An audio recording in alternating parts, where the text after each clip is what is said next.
What is Hinduism?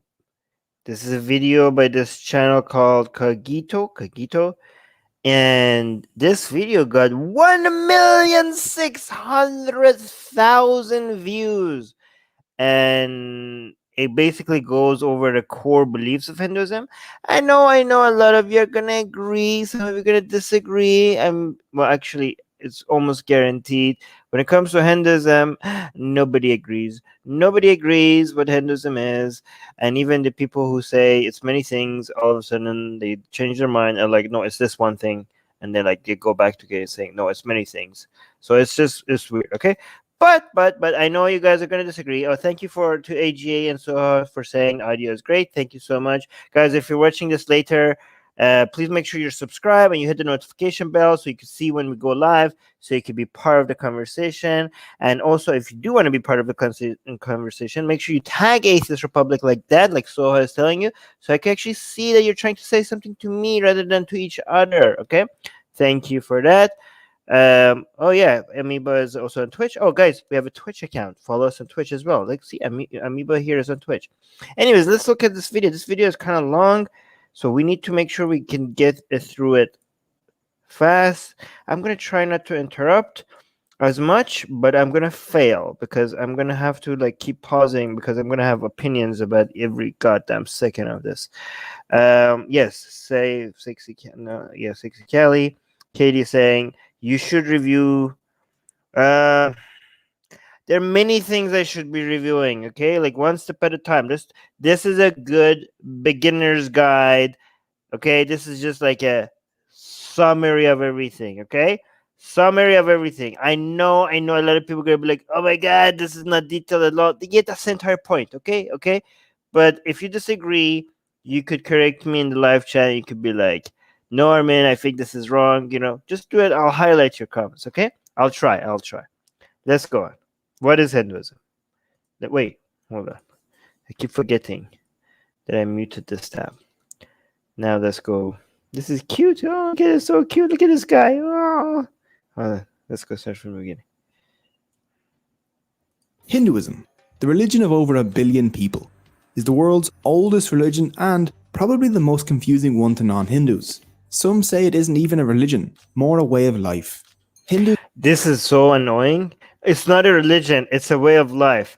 So is every other religion. Every other religion is also a way of life. How is that a contradiction? Like, oh, it's not a religion, it's a way of life.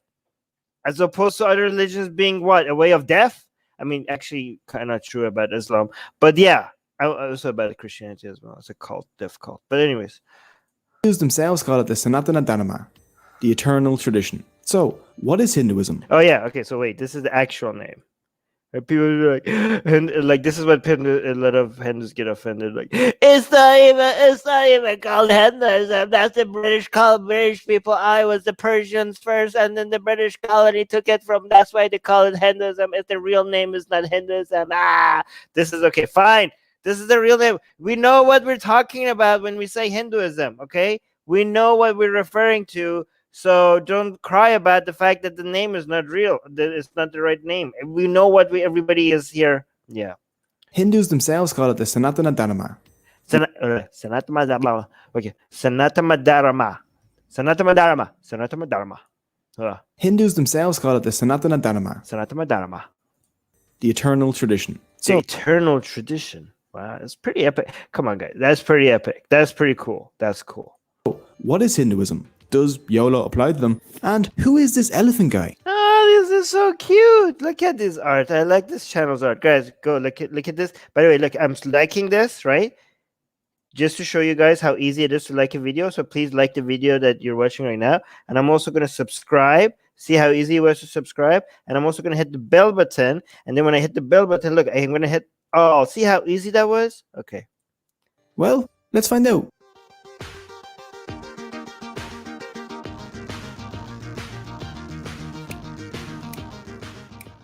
Hinduism is the world's oldest active religion. It's the result of the merging of the ancient Indus Valley civilization and the nomads that came into India around the Indus Valley and nomads that came into. Okay, wait. This is important stuff. Okay. It started in the Indus Valley. Everybody knows that. Everybody knows it's the oldest living Its religion. oldest active religion. Active, It's the result oldest active religion. There are older religions that died. Okay, it's the result of the merging of the of ancient the merging of the ancient Indus Valley Indus Valley civilizations right here. civilization and the nomads that came into India around 1000. Oh, the Indo-Aryans from here. This is our people, the Indo-Aryan people. They came here. Can I say Aryan on YouTube? All right, but yeah, they came from here and they got they made 500 BC. Some 1500 BC. Okay, some people saying that. Can I say this word? This is my brother's name. I don't even know if YouTube likes that. The Aryan theory is wrong. Some people are saying that. scholars say it could even go back many more thousands. Okay, some people saying it's going old. By the way, this is like going back farther and farther and farther and farther and farther back. So for some reason, people see that as a source of credibility. Like, we're ancient, we're so old, our religion goes back so. Like, why is that a good thing? I think you like new things that are usually aren't you on the side of progress? Oh wait, who's this guy? These are scholars. So these are scholars, but I don't know who this guy is. This guy, they be aliens. I don't think this guy is a scholar. I don't think this guy is a scholar. I have the suspicion that this guy is not a scholar. Katie's saying, oh my god, I don't know how to say this again. Susanna, I just heard it. Okay, I'm not. Hinduism is not the actual name. This term was coined after the term Hinduism. Ooh, the term Hinduism was originally used by Hindus who opposed the British rule. Okay, see, we're like not even 1 minute in, we're already getting contradictory information here. See? Okay. Oh, look at this person who's saying Aryan theory is wrong. Okay. Years. But what about this one? What about this alien theory right here? Won't delve too deep into dates because dates in Hinduism are very, very controversial. Wait, did he just hit that guy?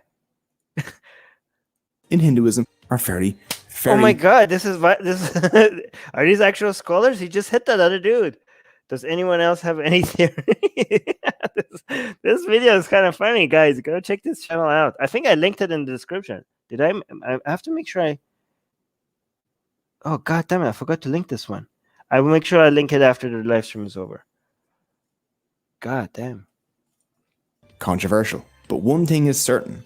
Hinduism is old. Like at least 36 Betty Whites. Hinduism has been around for so long. The jokes are top notch. That's pretty nice. Long that it and the concept of India itself are inseparable. Hindu and India. Kind of like Israel and Judaism, right? So it's like saying it's so old that the concept of India and Hinduism seem inseparable. Well, we need to separate them, okay? It seems inseparable, but we will try our best together. Are inseparable. Hindu and India even come from the same word. Sanskrit was the ancient language of the Hindus, and the Sanskrit name for the Indus River is Sindhu. Okay, so the Indus River in Sanskrit is called Sindhu, and Sindhu, and then this is me, by the way, the Persians, the ancient. That's me, guys. Look at this. This is my this little guy is my ancestor. This guy here is my ancestor right here. Look at him. The ancient Persians who sat across the Indus tended to switch their S's to H's. So okay, so this is what we did. Okay, thousands of years ago, it was what was it before? So it was the Sindhu River, right? And then my people came, and we're like, we don't like S, we like H's. Persians who sat across the Indus tended to switch their S's to H's. So and we said Hindu. Sindhu became Hindu. Okay. So the people living across the river became Hindus. Okay, so basically, it was me. I named India, okay? And Hinduism, Hindu, okay? So it was, you're welcome. It was me, okay? It was me. Objective reality, Asian Armin was such a douche. Okay. Wait, what is this?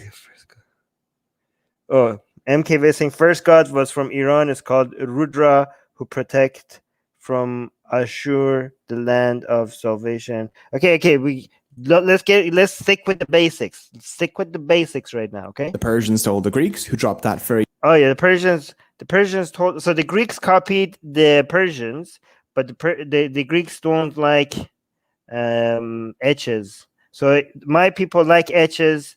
The Greeks didn't like the etches.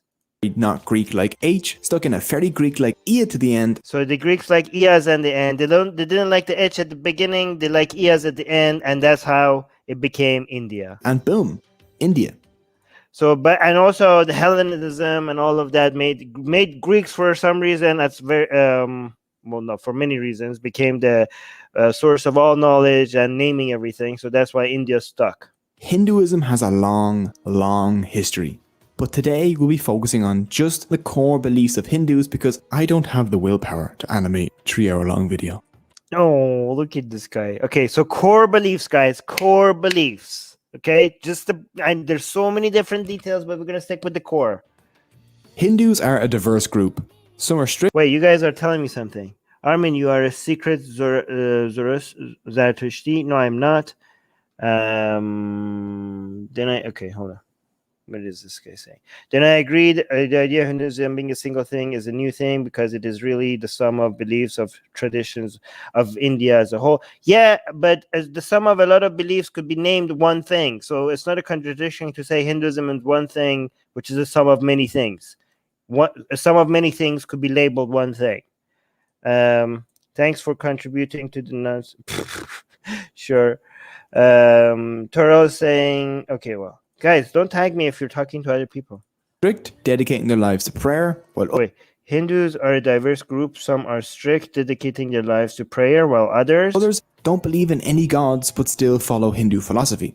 To make things easier to understand, let's break Hinduism down into 7 core beliefs. So, here's my rap about the 7 Hindu beliefs. You promised you weren't gonna do the rap. Come on, you're better than this, man. Fine. Here's the regular version then. Oh. 1. Belief in one universal soul. Okay, we start here. Number one. One universal soul. It's getting interesting. Wait, Katie's saying the term Hindu was coined by Persians, but the term Hinduism was coined by Hindus in the early 18th century. The term Sanatam Dharma was coined in the 19th century. Well, thank you so much, Katie, for all this information. By the way, guys, I'm not confirming any of this, okay?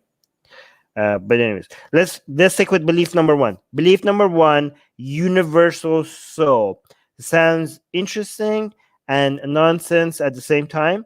Hindus believe in the universal soul now known as Hindus believe in a universal soul known as Brahman. Brahman. I wish I could speak like I wish I could like know these like just float off of my tongue. Like I should practice it. Brahman.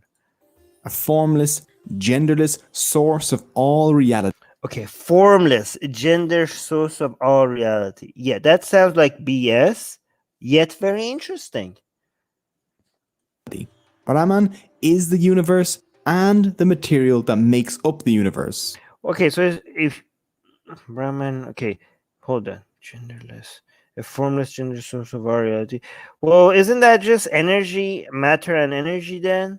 Is that just another name for matter and energy? Maybe I'm trying to like do the gym, like how Muslims and Christians look at their scripture and then look at modern science. So like, well, this could be this and that could be that, and therefore our religion is true. Let's try this with this, okay? So matter is energy by itself. Like matter is energy, and energy is formless, and genderless, and a source of our reality. Okay, so guys, Brahman, let's steelman this position. Okay, let's steelman Hinduism. Brahman is just energy.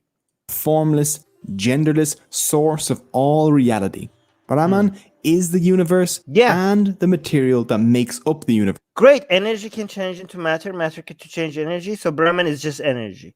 If they don't claim that there's any consciousness associated with Brahman, then I will declare this as acceptable. But luckily, because I'm pretty sure they had no idea about matter and energy and all of that back then. So maybe by luck this ended up being right. It's a trippy concept. Think of concept, but think of Brahman as an ocean and everything else as drops propelling out of that ocean. Yeah. Separate for a time, but still the same thing. If that makes sense. Separate at a time. Yeah, the same thing. Yeah, energy. Everything is made out of energy, and matter is basically condensed energy. Okay, so Brahman, we're going to say Brahman is energy, and this would be accurate. Makes sense. 2. Belief Well, okay, number 1 passes the test, doesn't pass the test, it got lucky, but let's just accept it as true. If that energy is not conscious in any way, we give it a pass. We give it a pass. How do you guys like that? Do you guys want to give it a pass? David is saying Hinduism and Zoroastrianism were once the same religion. Both descend from the Proto-Indo-Iranian religion. Vedas and Gathas have similar language. This is all so interesting, guys. We need to do more deep dives into all of this together here. Okay, you guys like this kind of stuff? Let's do. Okay. Okay, I just like but I like this kind of format better because at least there's a form, like these videos that are this popular. There's like when I bring people to talk about this, it seems like we're sometimes jumping around and we don't know which direction we're heading. But these videos, they have like structure to them. Like somebody spent the time to put it in a format that makes easy for us to consume. So we could do that here together. So number 2. But now we're not just like consuming it, we're like criticizing it and commenting on it here together. Okay. Number 2, belief in an immortal individual soul. Oh, okay. This one is going to be a harder pass, I think. In Hinduism, souls are known as Atman. Okay, let's see. in an immortal individual soul. Soul. In Hinduism, souls are known as Atman. Actions of the soul while in a body have Look at this guy hitting this guy. effects on that. Okay, wait. So, this is kind of like karma, right? So you're hitting this guy in this life, and in the future something happens. Oh, it's like something is going to happen to you. The same bad thing is going to happen to you. Why is this guy smiling? He's being beaten up by this other dude, and he's smiling. Okay, so go back here. Individual soul. In Hinduism, souls are known as Atman. Actions of the soul while in a body have effects on that soul's next life. When you die, your soul moves to another new body. This is called transmigration.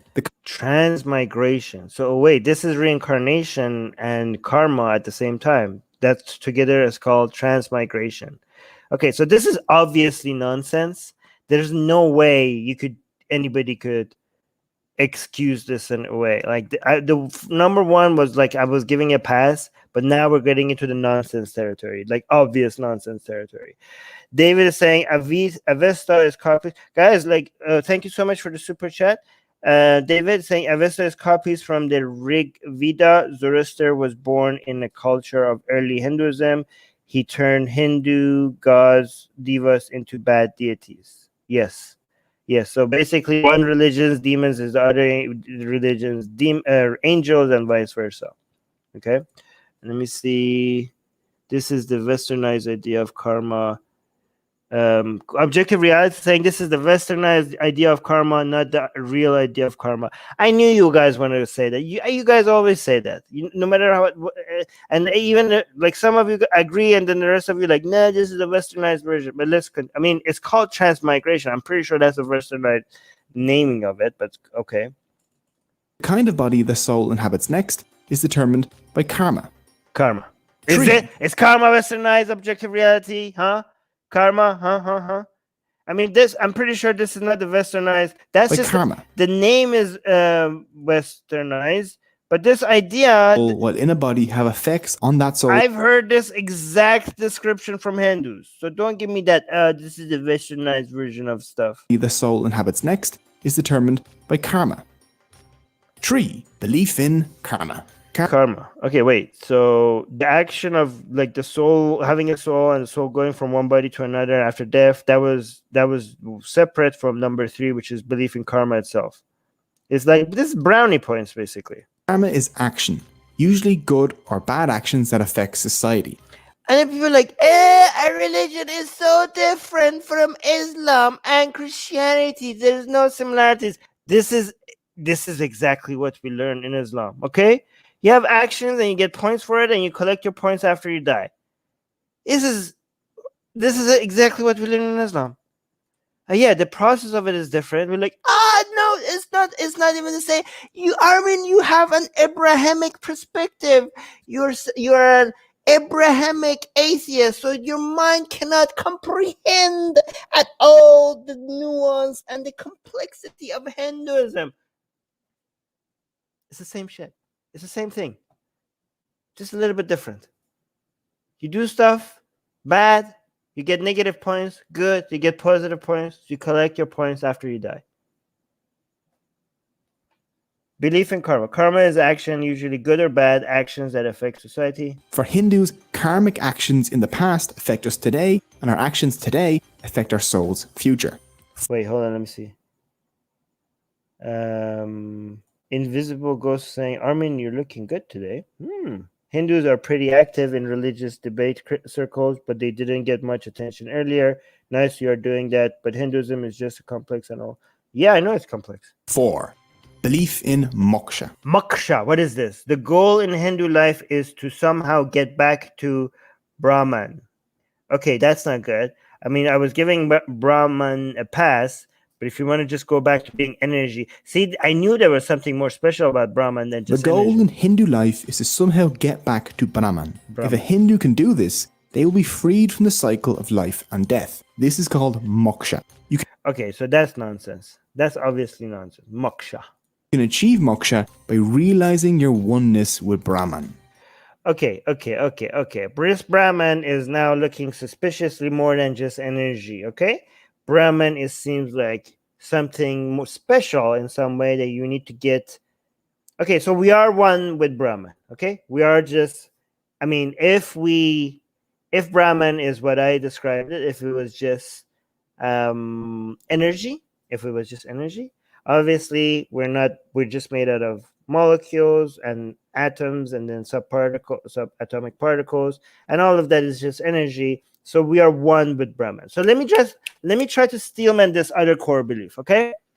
So maybe if I realize that I'm nothing but energy, nothing but subatomic particles floating around the world, maybe I will have a perspective from life that is basically get in touch with my consciousness, be able to step outside of my consciousness and observe the universe in a way that makes me more in control of my, I don't know, some kind of crap like that. I'm trying, okay?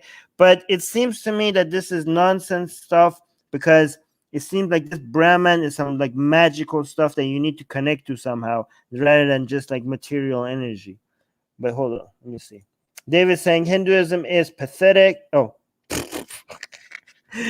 is pantheistic. I saw pathetic. Maybe that says something about how I look at religion. Hinduism is pantheistic.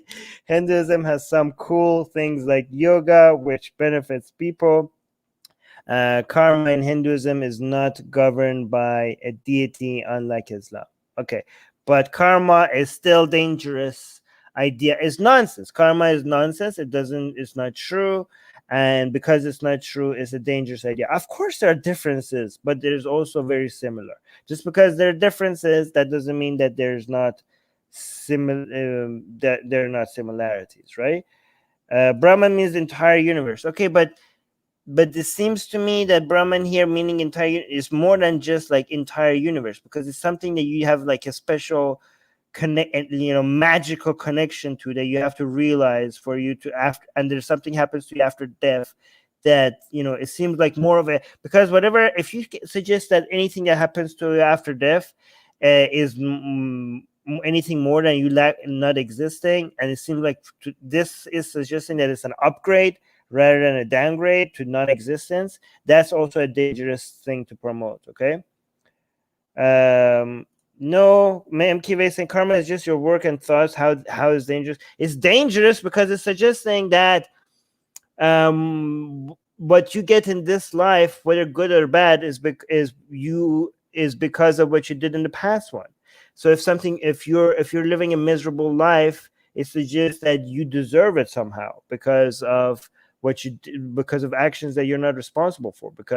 And it also suggests that there is some force in the universe that maintains justice, and basically that's a very dangerous idea, because we shouldn't have any hope in the universe itself to maintain justice. We have to create justice. Justice depends on us.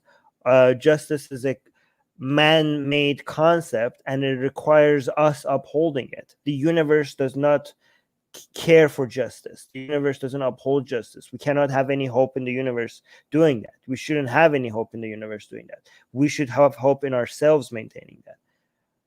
AJ is saying, it appears Hindus can't agree what Brahma is among themselves. Yeah, exactly. They can't agree on anything in Hinduism.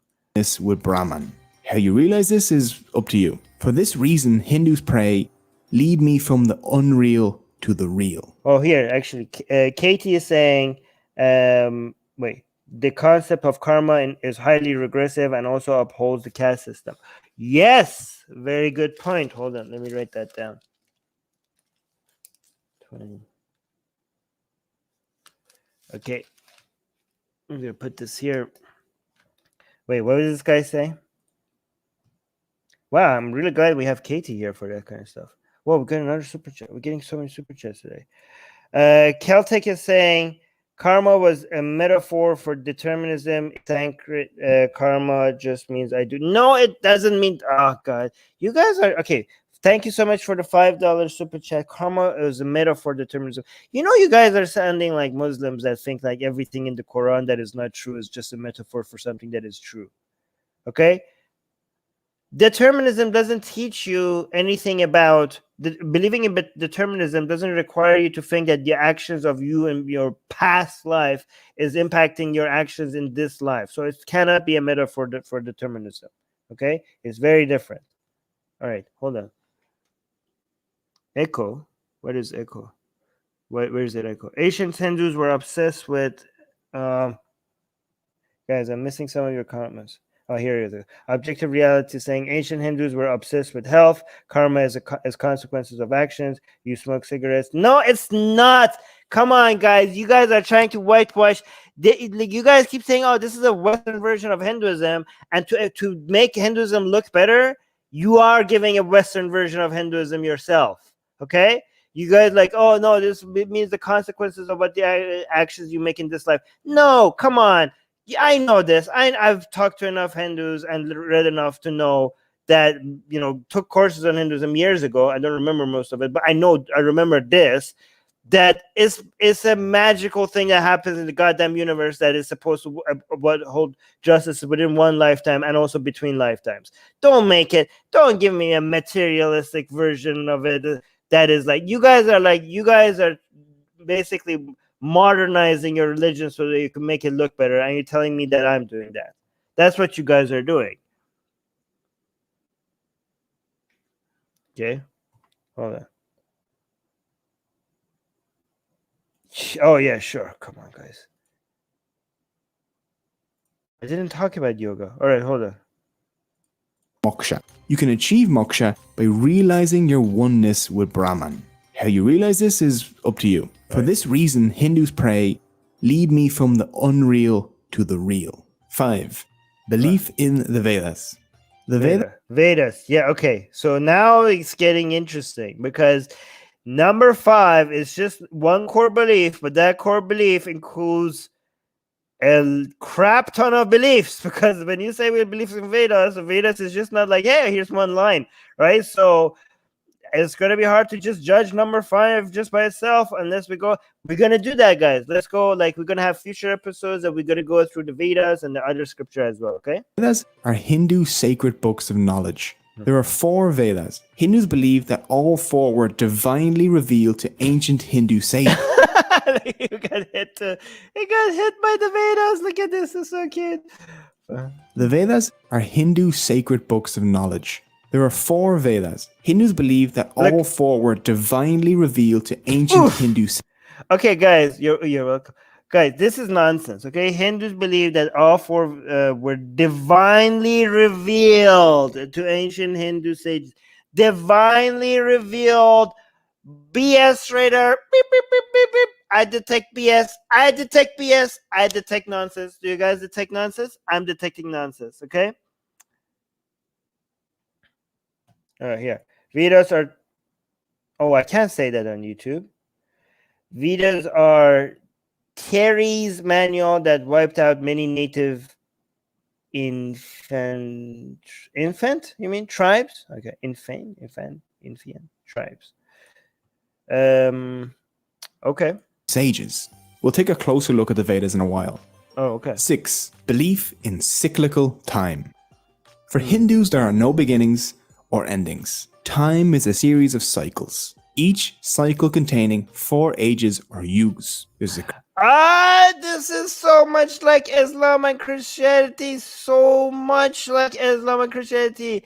Oh my God, the era of this will come. Oh, like, oh, the Quran will say that this era will come, and then that era will come, and this will happen. Oh, this is, oh, the Christians going over the scriptures. We're in this time right now, and then after this, this will happen, and this we're gonna enter into an age of this. This is, oh yeah, you guys are like, are you sure you guys are not copying each other's notes? Is this what it is? each cycle containing 4 ages or yugas. I've seen the this. Krita, the Trita, the Dwapara, and the Kali. Added together, the 4 yugas total about 4.32 The Mayans did this as well. So million years. At the end of each cycle, declining human morality leads to the total destruction of reality. Armageddon! Guys, you guys are so unique. You're not at all like Abrahamic religions. The end of times, the sky will fall at this time. You guys, so unique. So much not like Abrahamic religions. Hindus believe that we are in the 4th and final yug. Oh, yeah. See, Armageddon is coming so soon. Right at the corner. Right. It's happening right now. Any day now. Any night now. The Christians do not say that at all. The Muslims do not say that at all. So unique. Very unique. 7. Belief in Dharma. Dharma is a difficult word to translate to English. Proper behavior is the best that I could come up with. Dharma maintains balance in the universe. As Sounds like Taoism. long as everything in the universe, like animals, plants, and humans, follow their Dharma, then everything will be fine. Seems like a good ideology to keep everybody in their place, right? Like, it sounds like, this is your place in society. The universe will collapse unless you stay in your lane. Do not misbehave. Everything has to be. Is this how this is going to be used? Is this how this is going to be used? Is this going to be used as an excuse for keeping people in their places? Is this like a Orwellian nightmare kind of situation? If they break from the Dharma, though, Hold on, let me see. I love it how you're breaking down the similarities of the religions. Oh, you're welcome. things will be super not fine. Look at this. If you break Dharma, everything. Look at this. Oof, this is something hitting Earth. So, guys, you better behave. This is kind of like, very much like, hey, the sky will, God will send flood to Earth if you do gay sex, right, or something like that. If you guys step, and these people are saying like, hey, if you step out of your Dharma, things will be super not fine. Okay, sounds very like basically warning about people making sure that they are stepping, keeping in line with the way that they need to live, or else there will be some severe punishment, catastrophic punishment that is going to happen to all of the world, right? Again, something other religions have as well, but this one they call it Dharma. Dharma, though, things will be super not fine. Oof, look at that. Each being has its own Dharma. A lion's Dharma is to kill and eat antelope. A king's Dharma is to rule well. A subscriber's Dharma is to smash the like button and ring the notification bell. That is so. That was so. Hey, I'm gonna use that, guys. Your Dharma is to like this video. That is so good. This guy deserves all the views he's getting. That was so slick. Look, it just lighted right in there. Got like Lion's Dharma, King's Dharma, and the subscribers' Dharma is to like the video and hit the bell notification. Guys, do your Dharma right now. Every single one of you. Do it now. Do your Dharma. For humans, their That was specific so slick. I love this guy's humor, man. subscriber's Dharma is to smash the like button and ring the notification bell. For humans, their specific Dharma is usually based on their age and their caste. An old Your Dharma depends on your caste. Imagine being told that your role in the universe depends on your heritage, on your bloodline. Is this not one of the most disgusting, vile ideas to spread? Is this not, guys? And we're in core Hinduism ideology. This is, guys, come on, guys. Come on, guys. This is not good. This is not good. For humans, their specific dharma is usually based on their age and caste. Imagine being told that your role in not in your country but in the universe, what you're supposed to do, depends on your bloodline. That is horrible. That is disgusting. That is vile. This is again, come on, guys. Come on, guys. You know this is bad. Yeah, see? Zara saying yeah, it's horrid. AJ is saying gross. Yes. Dharma is usually based on their age and their caste. An old priest will have a very different dharma than a young merchant, for example. So, and outcasts? What's the dharma of an outcast? those are the 7 core beliefs of Hinduism. With them, you can understand the Hindu mindset. Unlike Christianity or Islam, Okay. Hinduism is Oh, look at these cute Christians. Look at these cute Christians and Muslims. Look at them. Oh, look at these chubby cheeks. I want to chow on them all. a non-profit organization. There Oh, it's a unlike Christianity or Islam, Hinduism is non-profit. Profit. You guys get it, right? All right. Organization, there is no Jesus. Okay, so here's some differences. They have no prophets, and they're so proud of it. Yes, we have no prophets. Look at us, superior to Abrahamic religions. We're so better because we don't have prophets. We're unique. There is no Jesus or Muhammad for Hindus. There is no Bible, Quran, or Torah. Instead, they have a bunch, and I mean a bunch, Ugh, yeah, okay. We don't have a Quran, but we have a bunch of sacred texts. So different. of different sacred texts. Okay, I knew you guys were gonna be like, "Oh, I don't like this video because it's not accurate." You guys can never make up your mind on what is accurate.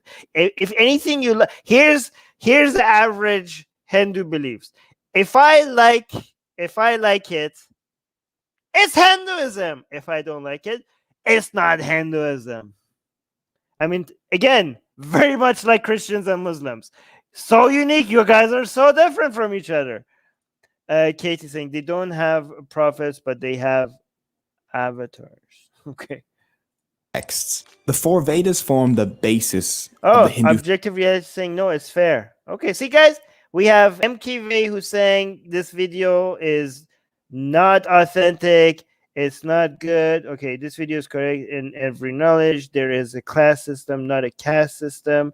But then we have this is Hindus from India. Okay, and then objective reality from India as well is saying no, it's fair. See, we have disagreements. We're always gonna have disagreements. faith. So, Okay, the 4 Vedas from the basis of Hindu faith. So let's take a look at them, guys. This is the most from all the sacred texts in Hinduism. The Vedas are the most important one. Okay, there's other sacred texts, but the Vedas. So let's start with the Vedas. let's take a look at them. Yes. 1. The Rig Veda. The Rig Veda is a collection of songs that praise and discuss ideas like truth, reality, and the universe, along with discussions on war, weddings, and rituals.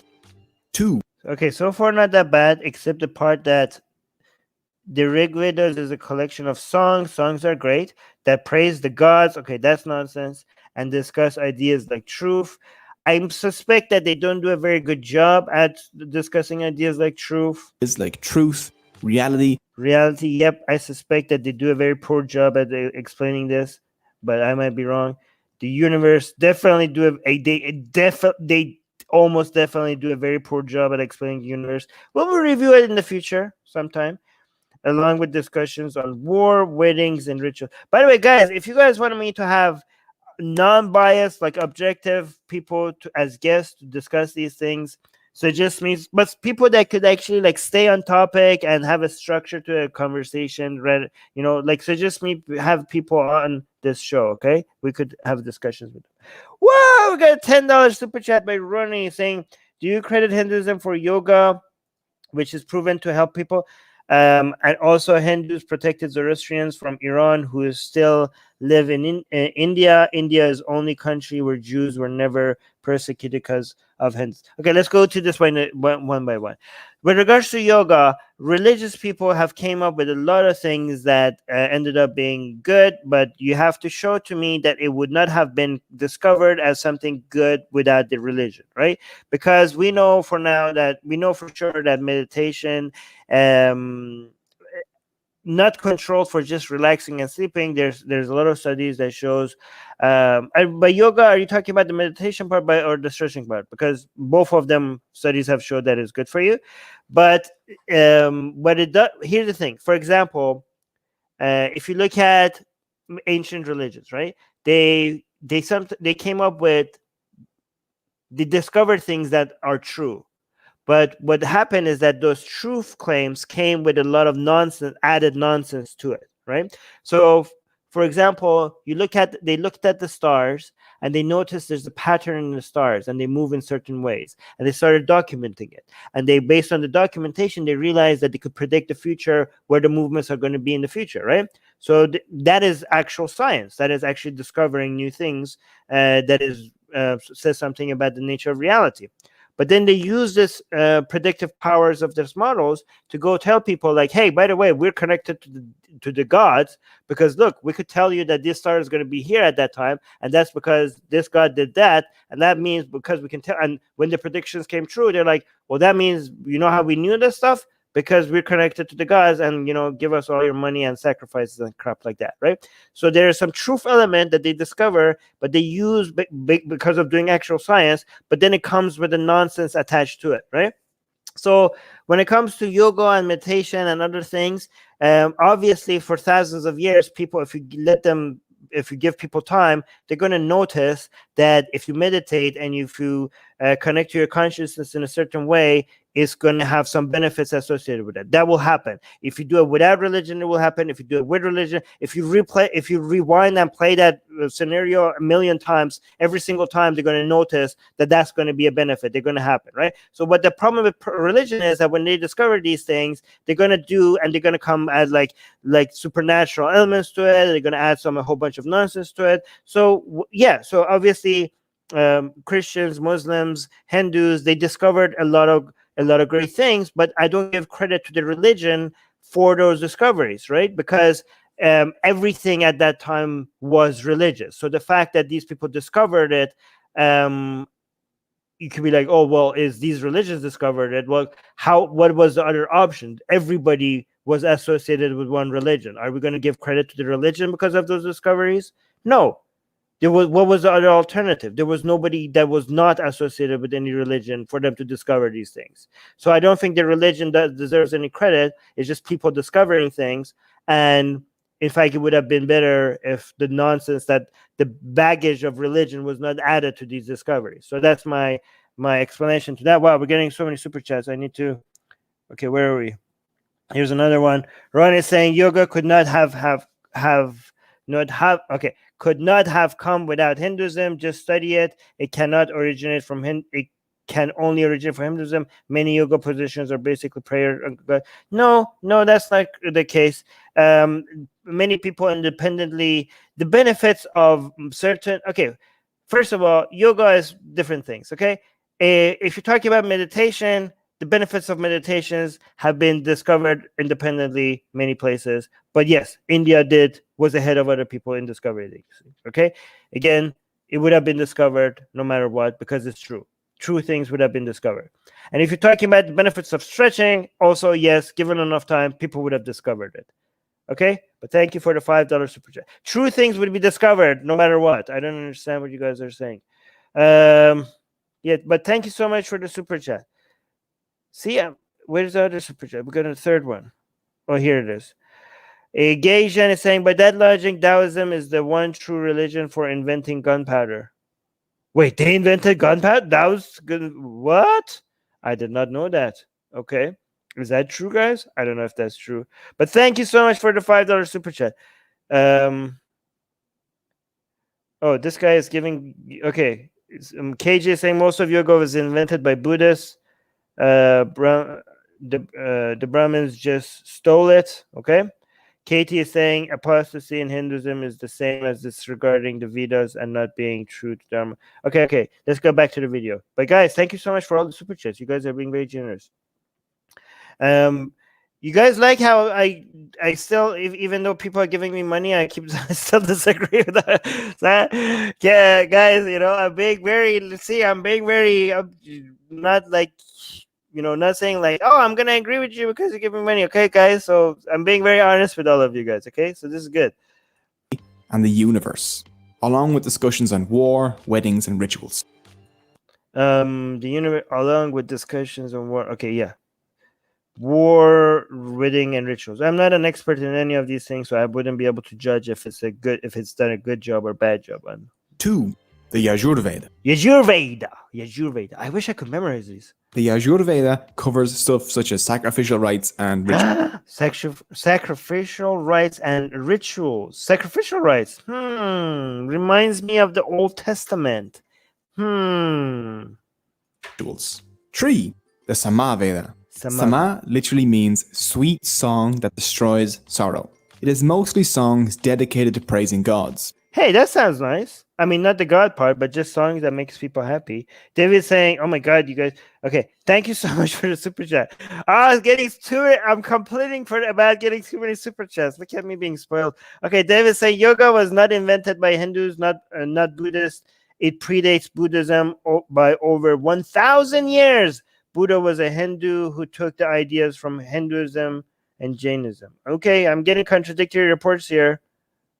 I don't know which one of you guys are right. It's different than the rest of the Vedas because it's set to music. 4. Music is, I'm in favor of music. Music is great. Even if there's gods in it, music is good. Okay, so I like number 3. The Atharva Veda. The Atharva Veda is my favorite one. Do you want to curse your enemies? Or charm that special someone? Maybe. Wait a second. Number 4 is just Harry Potter, like an ancient version of Harry Potter. You could curse people and you could charm them. The Veda is my favorite one. Do you want to curse your enemies? Or charm that special someone? Maybe learn to invoke rain? Or discover herbal medicine along with tips on warfare? Like, wow, that sounds like the most interesting one and the most nonsense one at the same time. Actually, the more nonsensical it gets, the more interesting it gets as well. And also dangerous. People could... Wait, you guys actually have sacred text that sounds that you think you could curse people? And... well, yeah, Sarah's right. That does sound evil. That is evil. What the hell, guys? You guys have books. You guys like wait. This is not nice at all. I mean, it's interesting, but you have spells. You cast spells on each other. What the hell is this? Curse your enemies. Or yeah, that's not good. Charm that special someone. This is also not good. This goes against consent. This is like manufactured consent.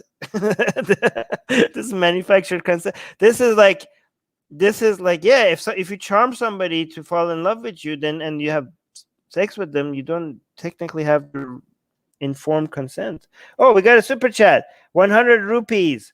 Discuss that with Kushal Mehra. I have already the regarding Hinduism. Harris live video got banned on YouTube just now. Videos are not mandatory.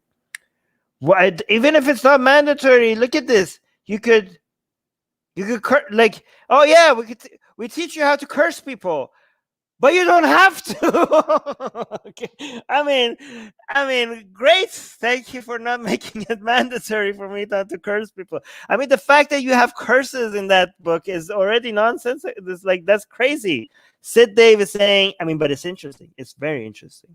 Sid Dave is saying yoga was invented. Oh, guys, you guys are stuck. Thank you so much for... No, actually, keep this yoga debate coming up because keep it going because you guys are sending me a lot of super chats for that. So thank you so much for the $10 super chat. Sid Dave, Sid is saying yoga was invented by Hindus.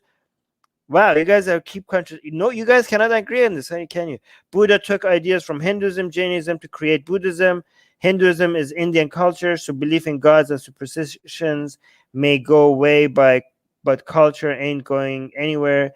Again, we have this debate of religion versus culture before. I don't know if you want to get to it right now. Hinduism is a religion.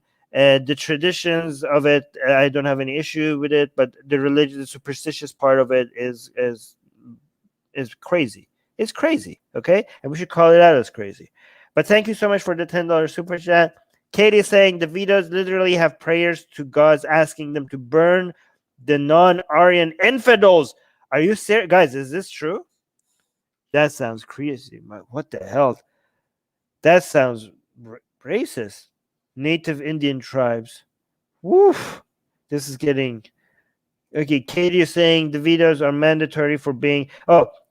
Katie disagrees. Katie saying the Vedas are mandatory for being religious. Hindus disregarding the Vedas makes you a Gnostic, means apostate, atheist, or heathen, and that is why Buddhism and Jainism are not Hinduism. Oh wow! So you have apostasy in Hinduism as well. Okay. All right, let's continue. Maybe learn to invoke rain or discover herbal medicine along with tips on warfare. This is like Harry Potter, like what was it called? The class Professor Snape used to teach. What was the class Professor Snape used to teach? God damn it, herbology. This is Hogwarts. This is Hogwarts material. Along with tips on warfare, like how to make poison arrows. Yeah, this is the class of defense against the dark arts.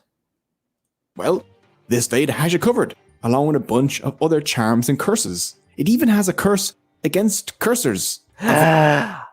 This is literally the class, the defense class against the dark arts in Harry Potter. A curse against curses. This is the class. This is the Harry Potter. Avoid This us, is literally Harry Potter. O curse, as Oh, here's the curse. You have to learn. You have to memorize this. This is the spell that you have to say. against cursors. Avoid us, O curse, Avoid us, as O a burning fire avoids a lake. Strike Oh, that's actually very poetic. Avoid us, O curse, as a burning fire avoids a lake. him here that curses us, as the lightning of heaven, the tree. Whoa, that's actually pretty cool. Here, look at this. Yeah. As the Wait, why did it zoom in? Yeah. Strike here him that curses us lightning of heaven, as the lightning of heaven. the tree. Wait, I didn't understand that second part. Strike here him that curses us. Oh, so you're actually defending. You like dodge the curse and then strike back. So it's like you. So the first curse comes and then it's like a fire, but you defend that curse with a lake, and then you striking back against whoever started the curse. Strike him that curses us as the lightning of heaven, the tree. Wow, that is pretty epic. They were saying there is no apostasy. You guys keep disagreeing on everything with each other in the live chat, and all of you are from India as well. There is no apostasy in Hinduism.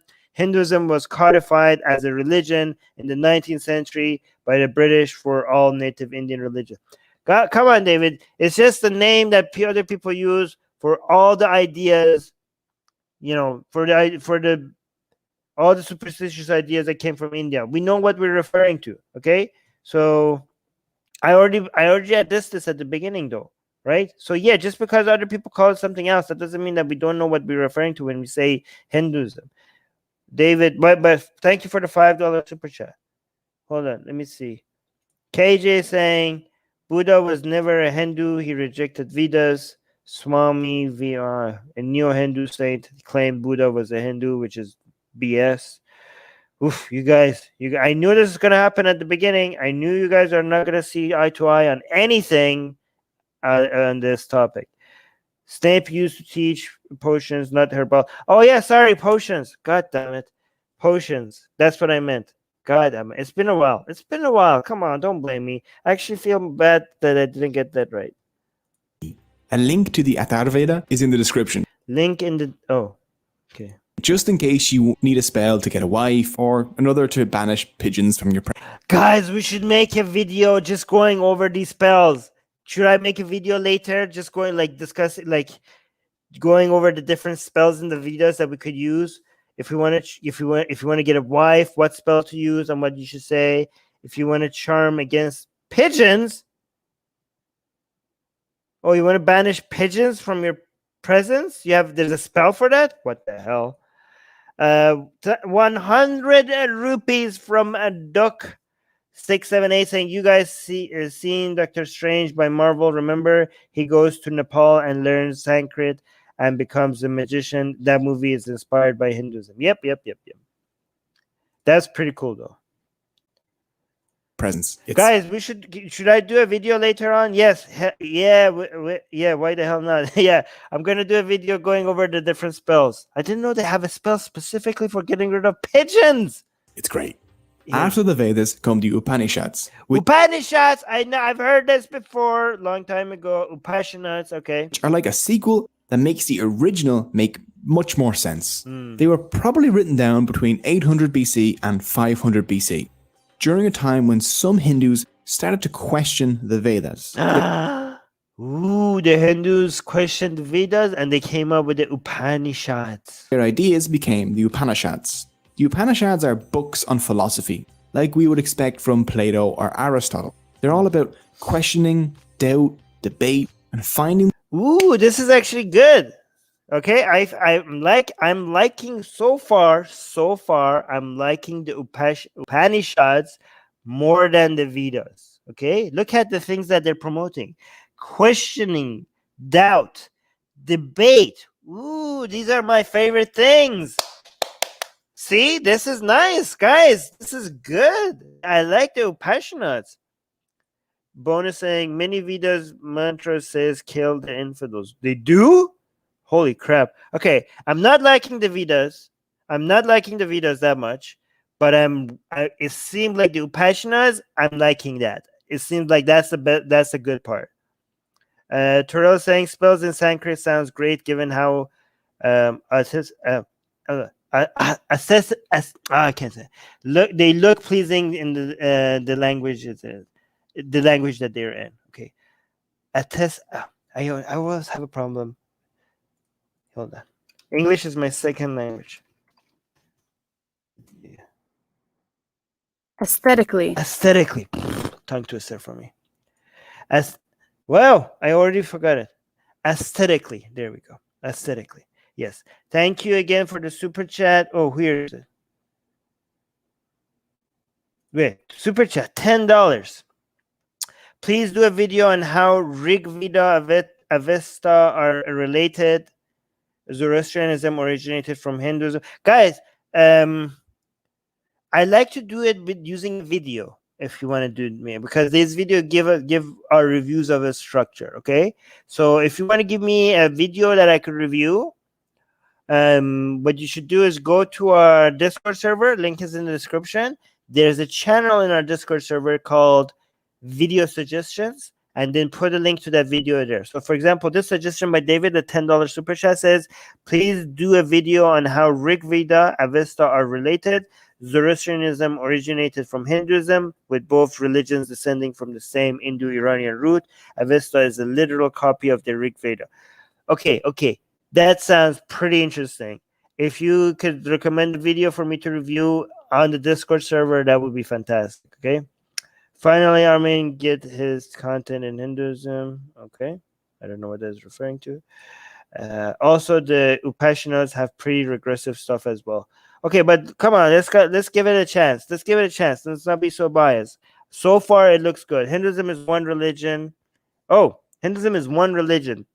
Puranic Hinduism appropriated other Indian cultures during the time as a survival tactic. The Hindus appropriated Buddhism as well. Interesting perspective. I'm pretty sure a lot of people are going to disagree with you in the live chat on that, but okay. Oh yeah, Upanishads is way better and has some sense. Okay, good. Let's give it a shot. Let's give it a chance. Okay, let's give it a chance. The answers to life's difficult questions. A theme in the Upanishads is that people are not their minds or bodies or egos. Oh no. Dualism. Yeah, dualism. No. Okay, so this is not good. A theme in the Upanishads is that people are not their minds or bodies or egos, but they're Atman. Your soul is you. Everything else is unreal and temporary. It was going good. Now it went to nonsense again. So the holy texts like the Vedas and the Upanishads are other less divine but still important texts. These include stuff like the Puranas. Okay, so now we're going to get to less important texts. I've heard about the Puranas. The Bhagavad Gita, and the Ramayana and the Mahabharata. Oh, the Kama Sutra is not part of all of this. Nah, it's so sad. Okay, the Puranas, the the Gita. I'm not, guys. There's certain words that my tongue is just like it just refuses to say that. So I'm not gonna say the first part. I'm just gonna say the Gita. For some reason, I don't know what's wrong with my mouth. I can't just say certain words. So I'm gonna say the Puranas, the Gita, and what is this one? And the Ramaya and the Ramaya. Mahabharata. Guys, you guys make things very difficult by putting H's everywhere. The Puranas Mahabharata are like encyclopedias of Hindu beliefs. There are 18 well-known Puranas. Whoa. The Puranas cover things from yoga, to army organization, to taxation, to the caste system, to health. No. The Puranas have the caste system. This is ugly stuff. Ugly stuff. Hinduism. Bad. Naughty Hinduism. Bad boy. Go sit in the corner. Katie saying the Gita is one book in the Mahabharata. Hell, gods, and everything in between. Oh, that's kind of interesting. Hold on. Hell, gods, and everything in between. The Bhagavad Gita, Gita for short, Yes, is Gita. Bhagavad Gita. one of Hinduism's most important texts. The Gita takes place. Hey, how come is it one of the most important texts, but not as important as the Vedas? So second most important text? Most important texts. The Gita takes place on a battlefield where Arjuna, a great warrior, refuses to fight. Lord Krishna steps in to urge Arjuna to fight, and their discussion covers things such as Dharma and how to live your Wait, I have to remember these names. I'm gonna lose the plots if I don't remember. So Krishna steps in. So Arjuna didn't want to fight. Hold on. Battlefield. Arjuna, a great warrior. So Arjuna was like, "I'm not fighting. This is like, let's not fight." Arjuna is like, "No." Lord Okay. Krishna steps in to So Krishna comes in and says, like, you can't, you just have to fight. Okay? It's your Dharma. See, they're using it as a way to tell people that they have to don't step out of line. You're a warrior. You do fighting. You have to fight. So Krishna is saying, Arjuna, that this is your Dharma. See, I knew this Dharma crap is going to be used to control people, to put them in line, right? I knew it. RTSA, Gita is more important than the Vedas now. Interesting. Maybe because it has stories and people just like stories. That's why it got more important. Oh, so Gaijin is saying someone uncurse Armin's tongue. Maybe that's why I can't say certain words. Somebody cursed my tongue. urge Arjuna to fight, and their discussion covers things such as Dharma and how to live your best life. See, it's like, dude, you cannot just not fight. It's your Dharma. Arjuna eventually fought after Lord Krishna taught him the truth about Dharma. As a member of the warrior caste, Arjuna's Dharma was to fight against evil. Ooh, see, he's a warrior. He's part of the caste of the warriors. See, the caste, everything is coming together. Krishna is coming here. Dharma is coming here. The caste system is coming here. And people stepping in, making sure that they do what they're supposed to do because of Dharma. This is Orwellian crap. This is like 1984 kind of stuff, right? Like, you can't, dude, like, it's like the universe is watching you. You have to, you cannot, like, go out of the path that the universe has, like, defined for you, right? So this is like not good, guys. This is not good. The lesson of the Gita is that everyone faces difficult choices, but they must act on them according to their Dharma, no matter how unpleasant. Along with all these That sounds hard. That sounds like a nightmare. philosophical texts, Big Brothers, watch Big Brother. Just basically replace Big Brother with the universe, and that's basically what you're gonna get. I mean, this is like this. Yeah, what is this? Is this ice cream? I don't think that's what they're talking about. along with all these philosophical texts, Hinduism has two action-packed epics. Okay. You cannot deny that this is the good part, okay? This is the stories and the gods and the fighting and the love scenes, okay? This is, if people don't actually believe that they happen, this is all just great stuff. The Ramaya and the Mahabharata. What is that? Packed epics. The Ramaya and the Mahabharata. Okay, the Ramaya and the Mahabharata. Wait, what?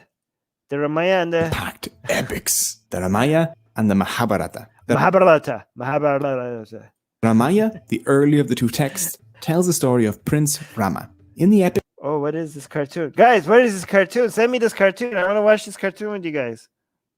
tells the story of Prince Rama. In the Prince Rama. I know Rama. Rama. And is this a Ram? Is this Sita's Rama? Is this Sita's Rama? You guys are. epic, you find out about his 14-year-long exile, the abduction of his Yes, wife. this is the. I know this story. I know our sexy Sita is gonna be. This is Rama. Rama, you're such a-hole for what you did to Sita. But let's go. It's a 14-year. Okay, hold on. Let me stop. Tells the story of Prince Rama. In the epic, you find out about his 14-year-long exile, the abduction of his wife Sita, his battle with the evil demon Ravana, and his awesome monkey sidekick Hanuman. Yay, Hanuman. I know Hanuman. I know Hanuman. Guys, what is this cartoon? Let's watch this together. Where is this? Where is this cartoon? Somebody posted in our Discord server. The second epic, the Mahabharata, is the Mahabharata. longest poem in the world. 5 times Longest poem in the world.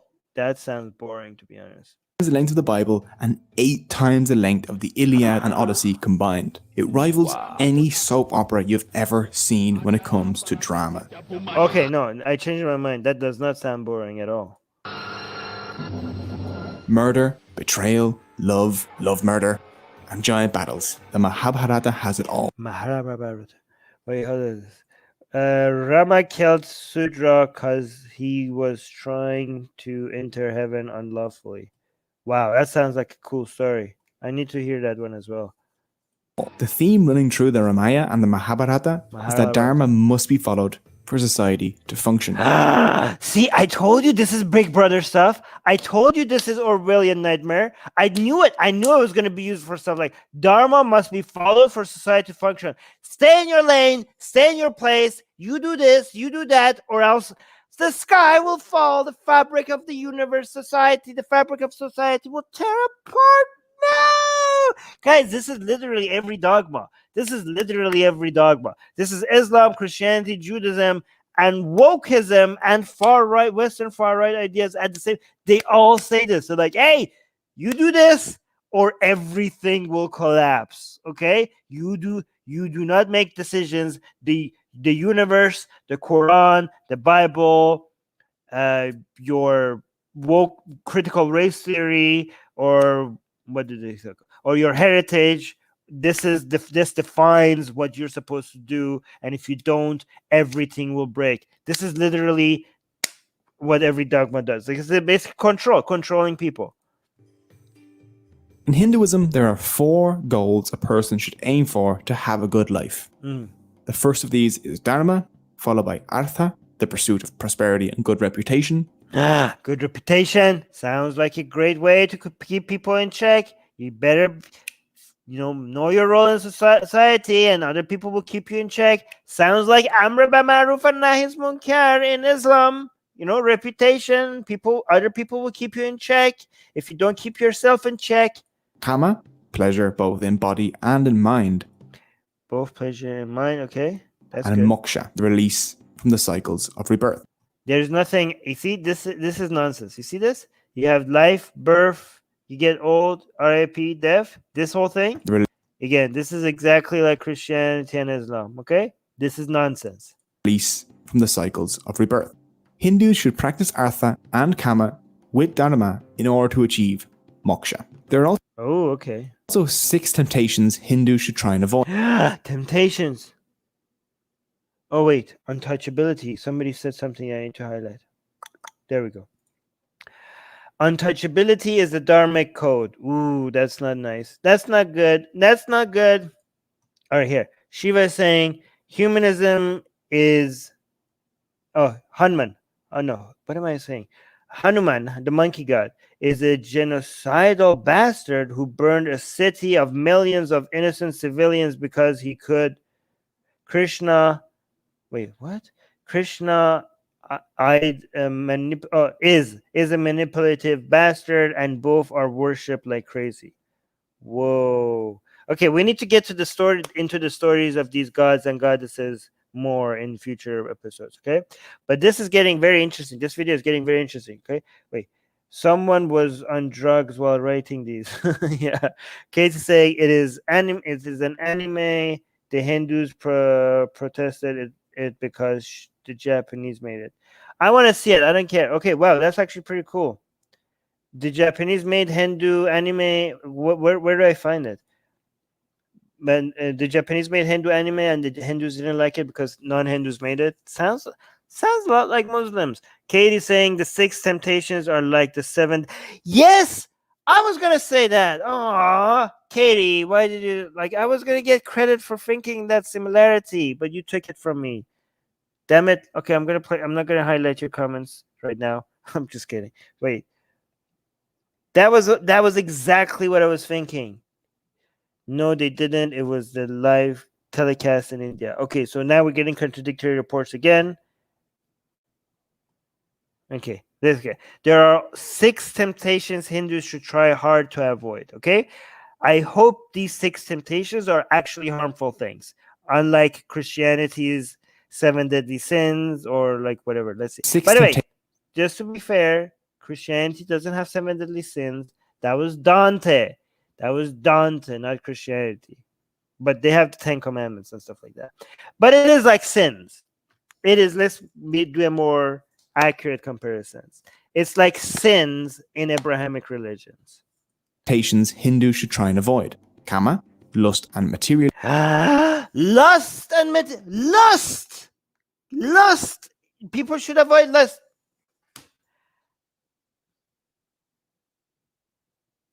Guys, let's cancel Hinduism. Let's cancel Hinduism. Guys, are you guys serious? We should avoid lust.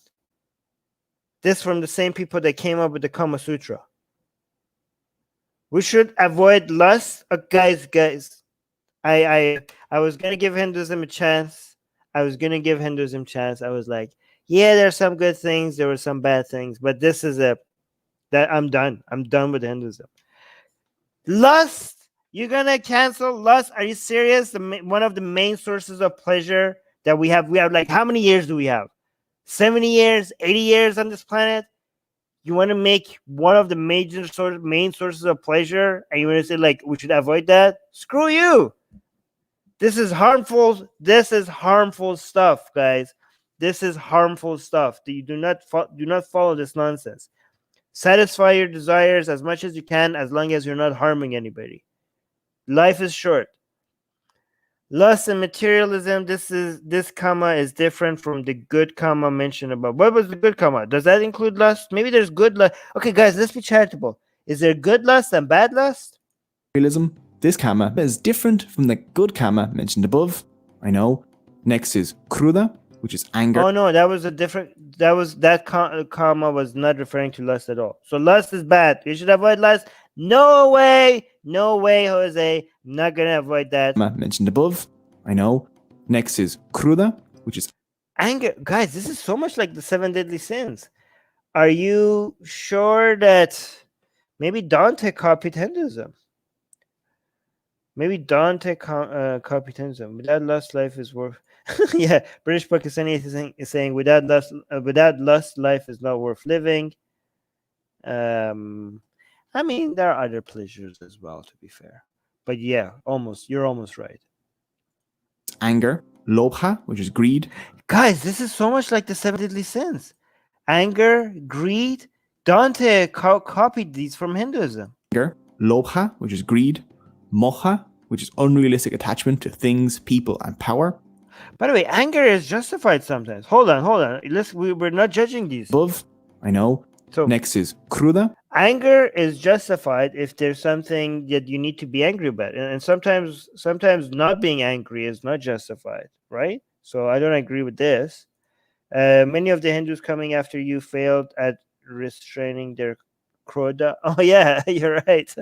Yeah. And here's Katie saying, yeah, that's how the Hindus believe that all religions originated from Hinduism, because Hinduism has so much in common with other religions and stories. Yeah, but again, the 7 deadly sins is not in Christianity. It was Dante's view of Christianity. Which is anger, lobha, which is greed, moksha. Yeah, greed is also in the 7 deadly sins. Yeah, but again, all of these things should be balanced. You should have greed has another word that is more positive called ambition, right? Ambition. So it's just like you have to balance. None of these things are just bad and good, okay? It's just you have to figure out how to balance it. So like I don't agree with Hinduism that is just saying these things are bad, okay?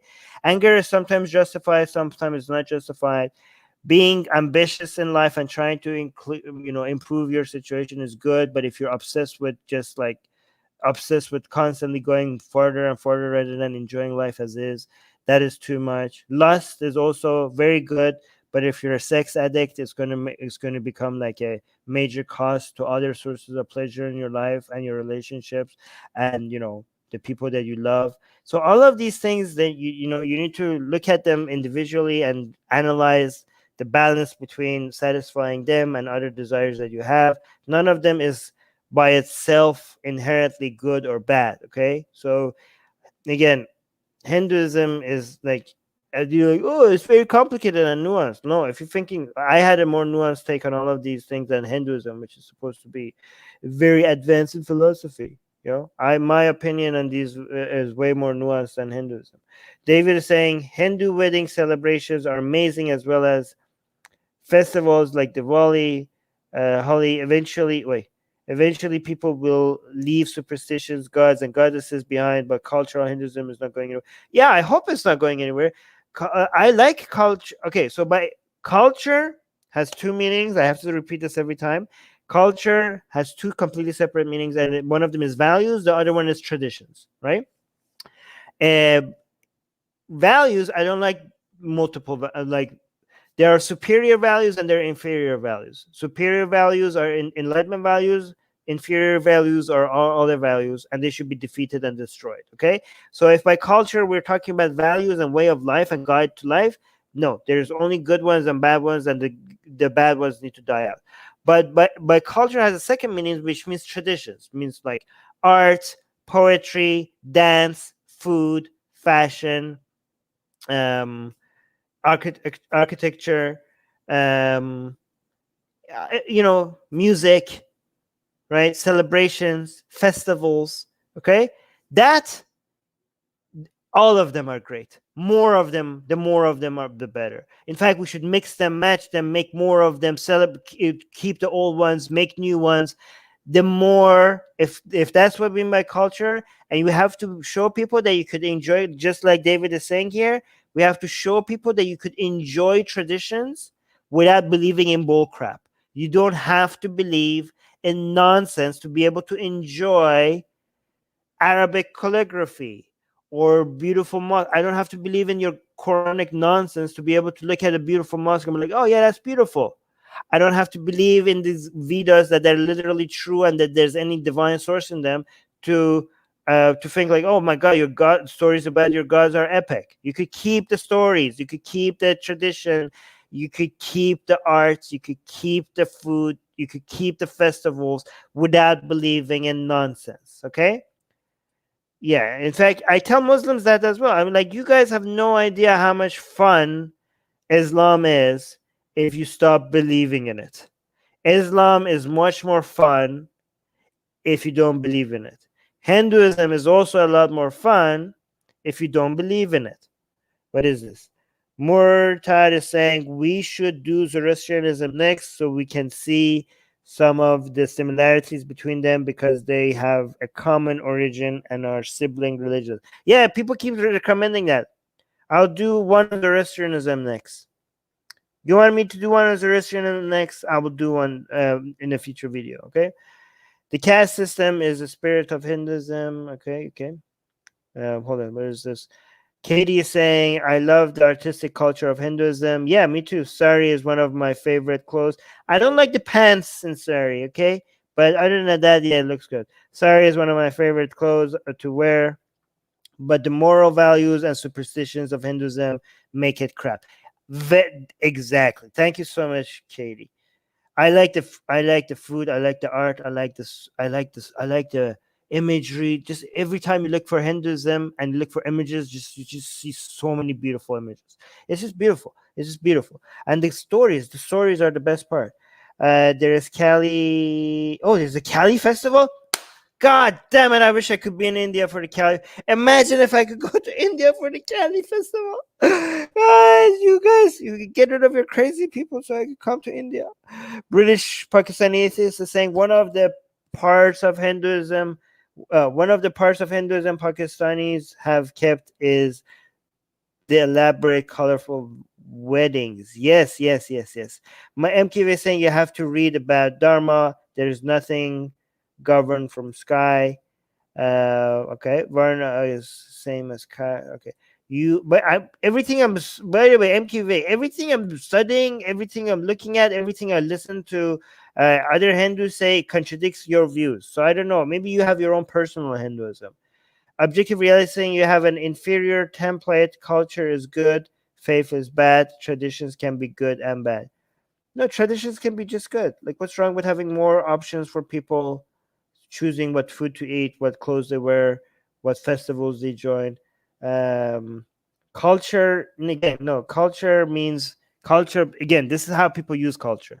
Culture is good. No, culture comes sometimes. Culture refers to bad ways of life, like inferior ways of life. No, culture is not always good. Culture sometimes refers to, yeah, in our culture, women don't go to school and they only do cooking and cleaning and they have to listen to their husband. That's also part of culture.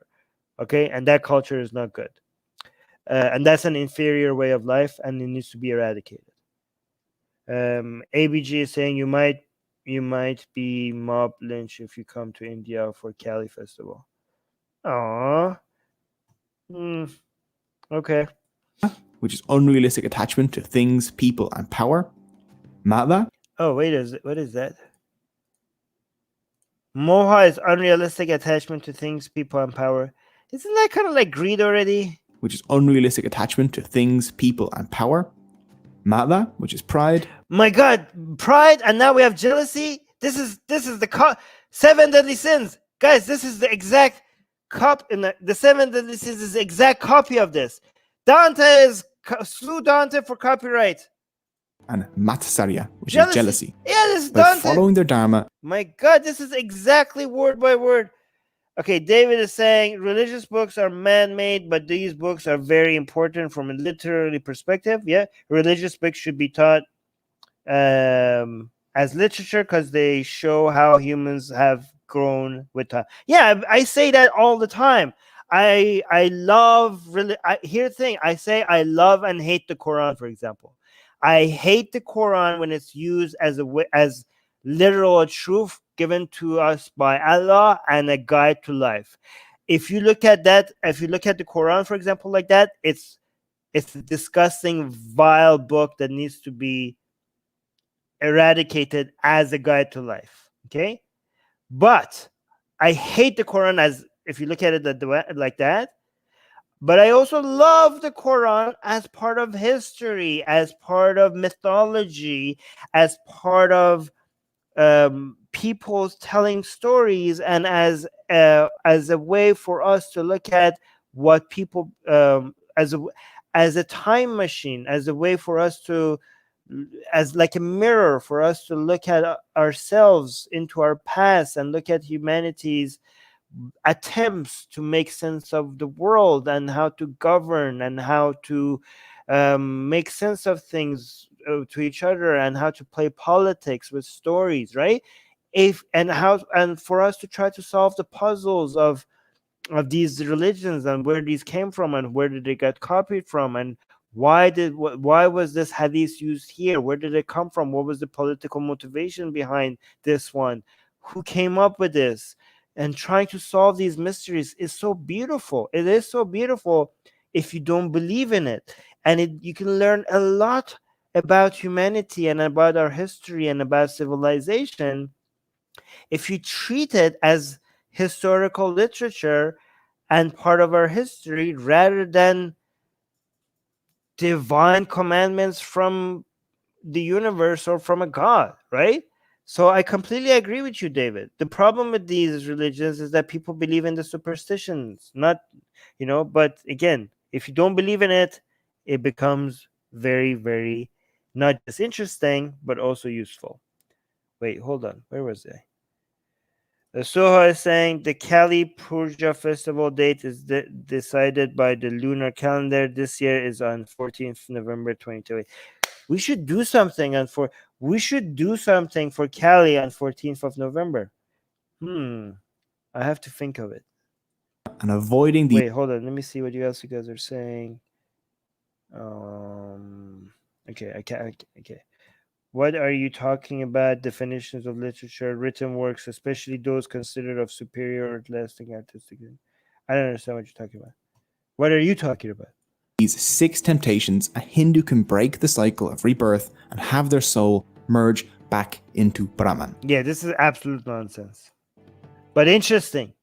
But even though everything comes from Brahman, who is the one real Who is the guys? What the hell? This Brahman thing is a who, not a what. That makes it even more nonsense. Look at this. But even though everything comes from Brahman, who is the Who? See, I knew it. I knew that this is not just energy stuff. It has consciousness, right? It says, but even though everything comes from Brahman, who is not what is, but who is the one real thing in Hinduism? Oh, see, that makes it even more nonsensical. one real thing in Hinduism. Hindus do, after all, have thousands of gods. So let's take a look at them. First, yay! This is guys. I'm pretty sure Kali is not gonna get a mention. I'm pretty sure Kali is not gonna get a mention because these people, because Hindu. Okay, guys, here's from all the problems I have with Hinduism, from all the problems, the number one issue with Hinduism is the fact that Kali is not that important compared to other gods. That is a crime. That is an unforgivable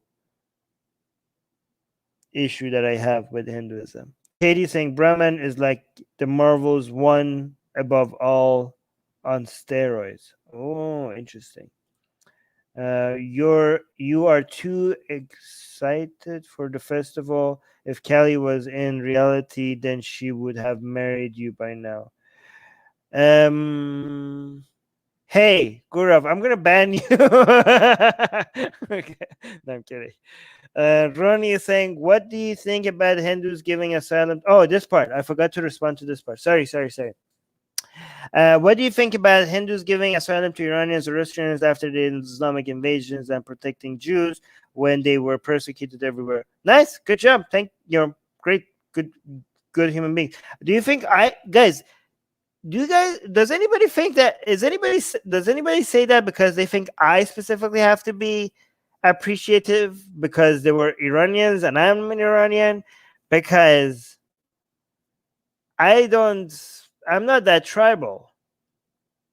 I'm not gonna be like I have had so many Hindus come to me and be like, Armin, you ungrateful piece of crap. Did you not know Hindus saved their people and we protected Zoroastrians, Zatrashtis? You ungrateful. I mean, I'm not Zoroastrian and I don't care whether, you help people, you help human beings. It wasn't you. It wasn't you. Give us credit for something that we didn't do, guys. This is your mind on collectivism rather than individualism, right? People today want Hindus today are telling me that I have to be grateful to them because other people who are also Hindu thousands of years ago helped, no, not thousands of years, hundreds of years ago, helped people that were the same ethnicity as me, that were also not me. But I have to somehow be grateful to them for things that they did not do to people that were not me, because I am associated with them through ethnicity. Does that make sense to go? This is This is tribal. This is how collective minds work. Okay, and again, very much like Muslims, very much like Christians. And you guys say, like, we're so different. We're so different. We're not at all the same. You guys all think collectively. Not all of you. But this is how your religious mindset works. Like, oh, us versus you. Like, it wasn't you. It wasn't you. But what do I think? Yeah, good job. You protected humans from harm. Not you people today. Good job to them. I don't care if they were Jews or Zoroastrians. I care that they were people. It doesn't matter if they were Zoroastrians or Iranian. It doesn't matter. It doesn't matter if they were Jews. It doesn't matter. It was humans. It was conscious being in danger, and some other humans helped other humans. It wasn't Hindus helping Iranians. It wasn't Hindus helping Jews. It was humans helping other humans. And that was good. That was a good thing. What do I think about it? It was great. We need more of that. Does Hinduism deserve credit for that? No! Humans deserve credit for that. Those specific humans. Wow, I lost my place. I talked for too long. Yeah, I already covered that part. Let me see what you guys are saying. Cage is saying they treated Zoroastrians well as they were fair-skinned, unlike Sudras and Dalits of India. Oof. Okay. Oh my God. I hope that's not the reason. I don't know if this is true, but ouch. Objective reality saying the use of who for Brahman is an anthropomorphization. Anthropomorphization. I kind of did that, though it still means that in the Vedas, that is a mistake in the video. Okay. Maybe you're right. Again, we can never tell. And also objective reality saying the use of who for... Oh, yeah, I already read that. Okay, good. Hold on. All religions have a common thing, and that is okay, cool. Thank you. Brahma, the creator. He created everything in the universe, but he is not the universe itself. Okay, this is very Brahma. This is kind of like the god above all gods. Okay, so hold on. Let's go back to here. Brahma. This is a guy with the multiple heads. But even though everything comes from Brahman, who is the one real thing in Hinduism, Hindus do, after all, have thousands of gods. So let's take a look at them. Yes. First, there's Brahma. This is okay. Brahma. Creator. He created everything in the universe, but this is their this is their this is their Zeus, the god, the main deity, the main god. He is not the universe itself, because that's Brahman. They aren't the same thing. That last letter changes a lot, apparently. He has 4 heads. The heads face each of the 4 directions to represent the 4 Vedas, which he created, and the 4 yugas. He also... Oh wait, so Vedas, okay, guys, this is very much like getting close to Allah. Okay, so just like the Quran came directly from Allah, the Vedas came directly from Brahma. Okay, again, very different. Our religion is so unique. It's not at all the same as Abrahamic religions. We are so unique and so different. But we have a God that sent us the Vedas, not at all like Allah sending you this Arabs the Quran. It's not at all the same. He has 4 heads. Okay, he has 4 heads. That's different from Allah. Heads face each of the 4 directions to represent the 4 Vedas, which he created. Yes, he created the Vedas, just like Allah created the Quran. And the 4 yugas. He also holds a book, which represents knowledge. Oh, and he... That's... Okay. Oh. He rides a giant swan because he's just fancy. Okay, that is very different. The giant swan, the giants riding the giant swan is very, very different from Allah. Last time I checked, Allah didn't have a giant swan. And to be fair to Hinduism, that is epic, okay?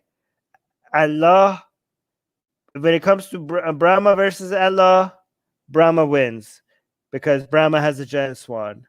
Brahma rides a giant swan. and Allah does not ride a giant swan. So 0.1 for Brahma. Fancy. His consort is Saraswati, the goddess of learning. Vishnu, the preserver, is the second member of the Hindu trinity. He The Trinity. The Trinity. Very, very unlike Christianity. preserves the world created by Brahma until it is eventually destroyed by Shiva. Okay, Vishnu. Okay, getting. Make sure we're not losing the plot. Vishnu comes in, he makes the things, and Shiva just breaks them. Right? Vishnu makes things. Vishnu, the preserver, is the second member of the Hindu trinity. He preserves the world created by Brahma until it is he protects them, and Shiva comes and destroys them. eventually destroyed by Shiva. Yeah, that's why we call him Shiva the Destroyer, right? That's right? I heard Shiva the Destroyer. He holds a discus which he used to cut down. It's not a discus. This is not a discus. It's the fidget spinner. Okay, this video is totally wrong. Get your terminology accurate. It's not a discus. It's a fidget spinner. Anyone that tries to mess with his Dharma, along with Hold on, until it is eventually destroyed by Shiva. He holds a discus which he used to cut down anyone that tries to mess with his Dharma, along with a conch which symbolizes victory and the 5 elements. Vishnu has many, many avatars, such as Krishna or Rama, who he... Oh, wait, Vishnu. So Krishna and Rama are both Vishnu's avatars. This is like the Matrix now. Rama, who he uses to defend Dharma on Earth. Wait, is it Vishnu's? Hold on. Am I good? Yeah, okay. Oh, and he rides a giant eagle named Garuda. Hey, this is like World of Warcraft, riding eagle. This is like, yeah. Vishnu. Wait, hold on. We got a super chat. Sumaya has said 100 rupees. Thank you so much. Hindus rejected to worship Brahma because his actions weren't good. So if your actions are bad, they won't worship you. He doesn't even have a proper temple. Okay, but they worship Ram, and his actions were horrible. His Rama burned his wife. Did Rama not burn his wife? And they worship him. Sita was burned, and Sita did nothing wrong. See, hashtag Sita did nothing wrong. Vishnu has 2 consorts. The goddess... Oh, wow, we're getting tagged a lot here. Katie saying, according to Hinduism, Vishnu is the protector of Dharma. Every time people stray away from Dharma, Vishnu appears as an avatar to correct it. Whoa, it sounds like a... That sounds like a morality police. Is Vishnu part of the Besiege? Is Vishnu part of the Besiege? Yeah, okay. Terrell is saying the name Krishna means dark in Sanskrit, and Mahabharata, Krishna is said to be darker than a rain cloud. Take a guess why Krishna is depicted with blue skin. Did give away. This very uncharitable way of looking at it. Is this true? I keep hearing that though. Yeah. So I was saying hashtag Sita did nothing wrong. Sita did nothing wrong. Any plans about stand-up comedy and religion? Please, there's so much fun. Okay. Lakshmi and Bhudevi. Okay, so polygamy. Is this polygamy? Yes. Vishnu has 2 consorts. Again, this is completely okay as long as women get to have 2 partners as well. But again, this is what people are like, Muhammad has many wives, and Muslims get to have 4 wives, and blah, blah, blah. It's so oppressive against women. Blah, blah, blah. But look at this. They have 2 consorts. Do these female divine people, do they get to have 2 husbands at any time? Do they? Seems pretty biased to me.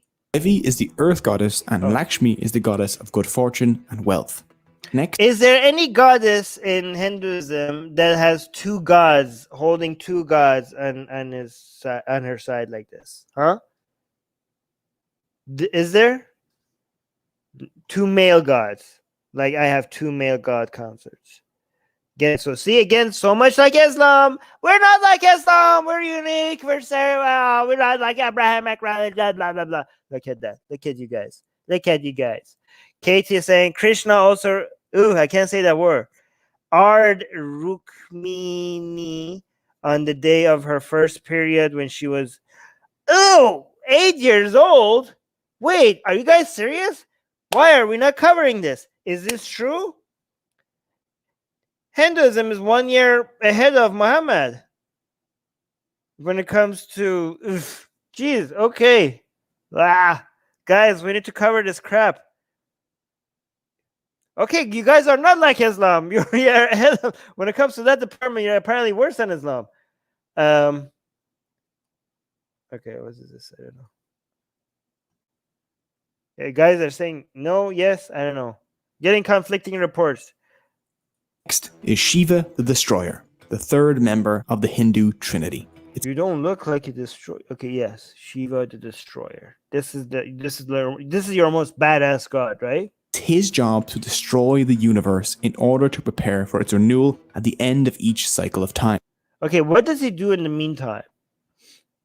Like, if his entire job is to wait for generations and like eons and just wait and then destroy the universe, does he like he's collecting mana because it takes a lot of mana to destroy the universe. It takes so in the meantime he's just collecting. He's waiting for his mana to reload. Katie is saying Drupadi was shared by 5 brothers, but against her consent. Ooh, that's not good. That's not good. That's not good. The most identifiable of his features is his third eye, which Kelly has a third eye. Almost always keeps closed. If he does open it and you're in front of him, then you will have your face melted off. When not unmaking existence, Shiva enjoys long walks with his bull named Nandi. And collecting mana. Nandi, look at that. Oh, that's cute. At the end of the Kali Yuga, the fourth age of the world, Shiva will perform a dance that destroys the universe. Which I was told my dancing was bad. Is odd because people have told me that my dance moves make them wish the world would end. Hey, we thought about the same joke. This guy came up with the same joke as I did. Samya is saying, 100 rupees from India. Thank you so much. He's saying who? Shiva? He traveled 2,000 kilometers on foot in jungle. He had a cow. Why didn't he ride his cow? In jungle to find his kidnapped wife, when as a prince he could have taken another one. Even today, no man would do that for his wife. Well, he didn't do that because these are stories. I mean, is he not a god? Why did he just not do gods not have other ways to travel than walking for 2,000 kilometers? Maybe he was just doing cardio. Matteo is saying, thank you, Atheist Republic. Armin doesn't Armin do said this is Persian. Armin do said that thank you, I love you too. Thank you so much for the 10 Australian dollars super chat. Me and Shiva have quite a lot in common. Parvati and Sati are Shiva's consorts. Hey, look, my sexy Kelly had no nipples, and your ancient art has nipples, and you guys are saying like, how dare you show our goddesses in nudity? I'm like, where the hell is the nudity? What nudity? Look at your own art. There's nipples showing. God damn you guys. Parvati and Sati are Shiva's consorts. Shiva see, they have multiple consorts. Do the female goddesses get to have multiple male consorts? No. Also has 2 sons, Ganesha and Ganesh. Shiva also has 2 sons. So Shiva's son is Ganesh. Ganesha and Murugan. Murugan. Nobody cares about Murugan. Okay? When your brother is Ganesh, then nobody cares about you. Okay? When your brother has an elephant head, then you're going to become irrelevant in history. Ganesha is worshipped as the remover of obstacles, and Murugan is the god of war. Wait, I changed my mind. You're the god of war? I care about Murugan now. Murugan. Nice. Ganesha is worshipped as the remover of obstacles, and Murugan is the god of war. Why are you right? Murugan rides a peacock. That's okay. Why do they ride birds? Ganesha holds a very special place in the heart of Hindus, due to him being the remover of obstacles. The elephant head is the most obvious clue to Sounds like Imam Ali for Shias. identifying him. He was actually born with a human head. The elephant head is the most obvious clue to identifying him.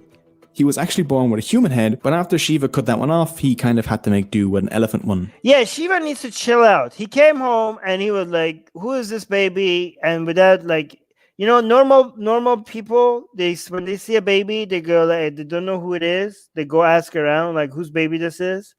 And Shiva, instead of doing that, he's like, "Okay, this is weird. There's a baby here. I'm gonna chop its head off." I mean, who does that? Is that like normal? Is that like, come on? Your gods are insane. They're like, "Oh, there's a baby. I don't know whose baby this is. I'm gonna ignore it, find its parents, ask my wife who this baby is, or chop off his head." Who picks that option? So he chops off the head, and then his wife comes like, "Yeah, that was your baby you just killed." And like, you're like, "Oops, I did an oopsie. I did an oopsie." So he goes and finds an elephant, and he takes the head of the elephant and puts it on the baby, and now everything is fixed. Here's the thing that they didn't consider. What makes you is not in the body, it's in the brain. So I think they didn't have, these people didn't know this, like their biology, understanding of biology was very low at these gods. So I don't think they know that their son is dead. It's an elephant with a god body that is like walking around, because the brain is in the head. That's not your son, dude. That's an elephant. That's an elephant brain. The head was if you chop off the head, okay, and now you want your son back, what you're supposed to do is find the head, and maybe you should have attached the head to an elephant body. That would have been your son. Finding an elephant head and attaching it to the body, that's not your son anymore. That's an elephant. That's an elephant. That's an elephant brain. These gods are idiots. But that's the true Ganesh. That's the true Ganesh. The true Ganesh should have been like an elephant body with a human head. Guys, we've been missing Ganesh for thousands of years. You guys been worshiping an elephant, just a random elephant. For thousands of years, you all have been worshiping just a random elephant, an immoral random elephant. The true Ganesh is just like a headless baby somewhere that everybody is like have ignored. Go and find your real Ganesh. Maybe attach it to an elephant body. Wait, actually, let me see what you guys are saying in live chat. Oh. One story says that Ganesh. Hold on. One story says that Ganesh stopped Shiva from entering the bathroom when his mother was bathing, so Shiva got angry and beheaded him. Man, your gods are insane. But that's Katie saying one. Okay, I already read that. If you're Christian or Muslim, you're aware that your religion has a bunch of different denominations, like Catholics or Protestants, Sunni and Shia. Hinduism has these too. Hinduism has these two. Again, we're so different from Christianity as Islam. We're so unique. Hinduism is so unique. We're not at all the same. Armin, your mindset is Abrahamic. You don't understand the nuances, the complexities of our religion because you grew up in Abrahamic background. Your mind cannot go beyond the box that Abrahamic ideology has created for you. We are so beyond. We are so different. So different. So different. Hindus developed 4 major denominations. 4 major okay, hold on. Let me see what you guys are saying. I missed some. Guys, if I missed some of your comments, maybe repost them. Some of which have their own subdivisions. The Vaishnavas primarily worship Vishnu, and Shaivas primarily worship Shiva and his... Hey, this is very much like other older religions, Greek religions or Roman religions or Egyptian religions, where different sects had their preferred god to focus on, right? Very similar. Smartas follow sacred texts like the Puranas, the Ramayana, and the Mahabharata rather than the Vedas. They worship 5 gods and goddesses: Ganesha, Durga, Surya, Shiva, and a preferred avatar of Vishnu. Finally, Shaktas worship the goddess Devi. Shaktas see Devi... All right, there better be one of these sects that focuses on Kali. There better be a sect dedicated to Kali as the ultimate and eternal reality, like a feminine Brahman. Even though there are all these variations and more, the core beliefs of Hindus... Wait, did he mention Durgama? Because that's basically Kali. ...remain mostly the same. See? Yeah, see? Very much... Guys, this is so... Listen to this again. Listen to this part. Feminine Brahman. Even though there are all these variations and more, the core beliefs of Hindus remain mostly the same. Did you hear that? Even though there are these variations and more, the core beliefs remain mostly the same. So people say, guys, this is so much like Islam and Christianity. Yes, there are differences. Yes, these people believe this. There's variation, but there are some core beliefs that they all agree on. So all these people are saying like, Armin, Hinduism is not one thing. You cannot criticize it because there's so many different views and they don't agree. Yes, there are many variations and they disagree on so many things, but there are certain core beliefs that they all share. Just like in Islam and the variation does not does not negate the fact that there's a core that makes something Hinduism. Okay, these are the core beliefs. This is exactly like in Islam and Christianity. Just because there's a lot of variations in Islam and there's a lot of variations in Christianity and Judaism, that doesn't mean there's not a core Islamic ideology and there's a core Christian ideology and there's a core Jewish ideology. It doesn't mean that. There is something that they all share. And more, the core beliefs of Hindus remain mostly the same. Hindus believe that Dharma keeps the balance in the universe. If the scales between good and evil start tipping towards evil, then something needs to intervene to fix the universe's Dharma. That's very much like Zoroastrianism. This divine intervention is known as an avatar. The literal meaning of the word avatar is descent. Avatars are gods that descend to Earth to intervene whenever help is needed to restore Dharma. For example, like when the Fire Nation attacks. When the Earth was dragged underneath the ocean, Vishnu descended to Earth as the avatar Varaha, a boar, and dragged the Earth back out. In other cases, Vishnu was born on Earth as a human avatar like Rama or Krishna, where he spent his avatar's life fixing Dharma. So... Wait, hold on. Let me see. R1 is saying, my family prayed to too many gods. We had a table with all 7 gods and called it the God's Corner. We even had Jesus for inclusivity reasons. That's when I knew I was done. That's so cool. That is so cool. Oh, wow. We're going to get to the caste system. Oh, my God. This is the most hard part of your religion. This is the most disgusting part of your religion. Okay, we're getting into that. Katie is saying the Shaktas and the Shivas worship Kali. Oh, really? The god, yeah, I know the Shaktas. Yeah, I met one of them. It's one of our patrons. The goddess cult was originally a tribal cult in India, which was appropriated by the Brahmins. Oh yeah, Brahmins into Hinduism. Okay. Let me see. Come on. There's a member comment. The caste system. If you only know one thing about Hinduism, this is probably it. If you know only one thing about Hinduism, and this is probably it.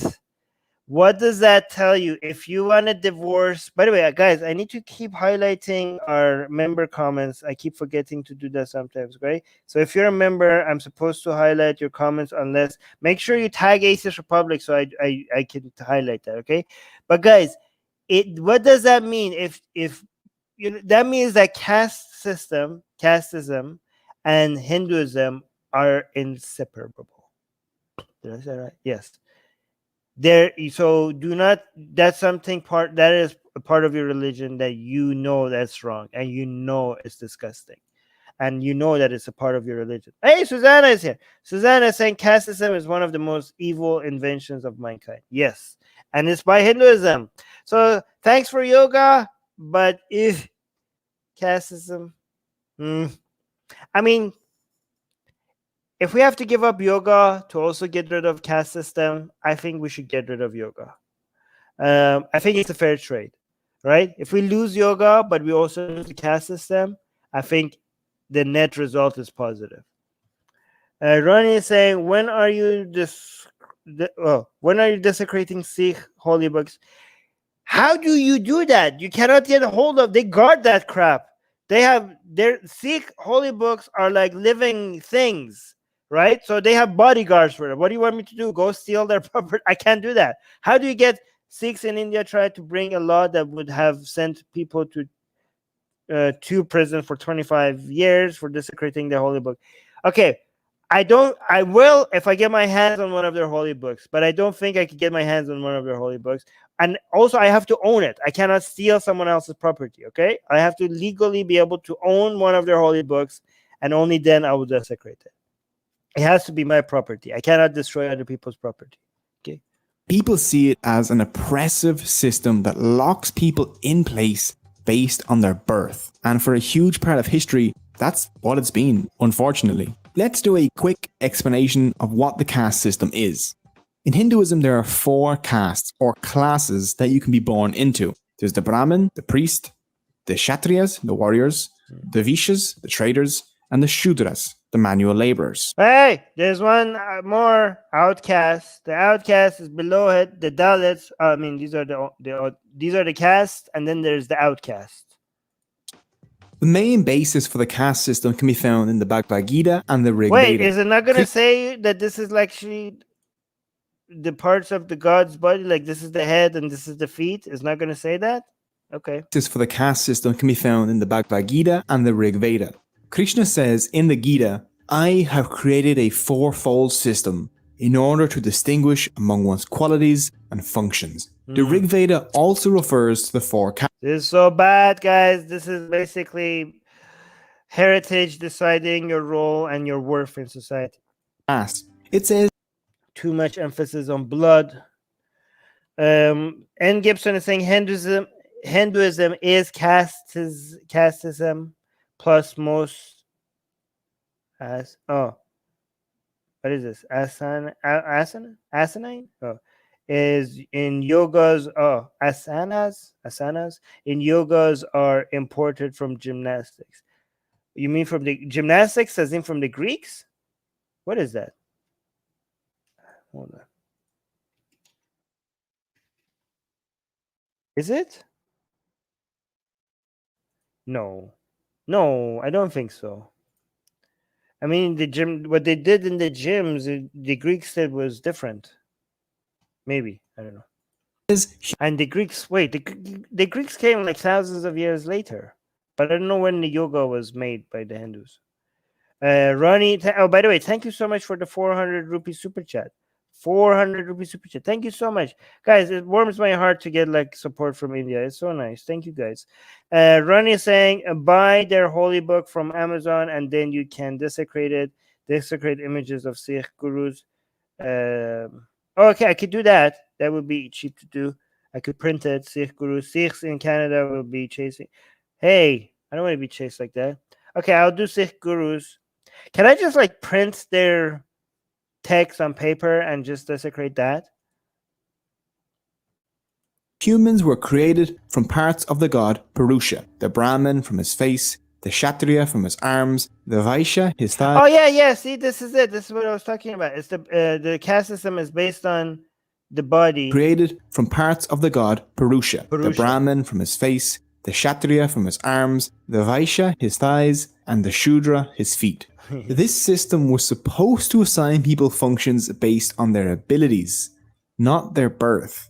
If someone had the qualities of a Brahman, Oh, you're doing Okay, wait. This is apologism. Doing apologetics. Vaishya, they could fill those Wait, go back. roles based on their abilities. Guys, this is excusing the caste system. So you think this system was supposed to assign people function based on their abilities, not birth? Is that real? Is that true? Is that true? Because what we read earlier was that dude being told that he belongs to the warrior class, as in assigned by birth. So, but this is saying it's based on abilities. So this view of it will make the caste system completely different than what we are familiar with. Is this true? Okay, Sajib is saying yes, it is true, and Mecca is saying no, it is propaganda. Okay, guys, the people that didn't like this video all of a sudden like this video. Graviton is saying yes. Mumnum is saying it's false, it's birth based. Yeah, I'm gonna watch the whole video. Okay, it was at first. Okay, so RT is saying it was at first. Caste system is good. Atheist Republic. Okay, no, it's by birth. Wow, look at the disagreements that we have in the live chat. Yes, people are saying yes. Oh, Carton is saying supposed to, not actually. Okay, so it's saying support. So it's birth based. Wow, it's by birth. It was based by inabilities. It's not burned by Rama Sita. Okay, so that's about something that we said earlier. It was based on abilities. Wow, look at this. So many people disagree. Like if you're physically fit, you can join the military. Wow, you guys are split. You guys are disagreeing on this.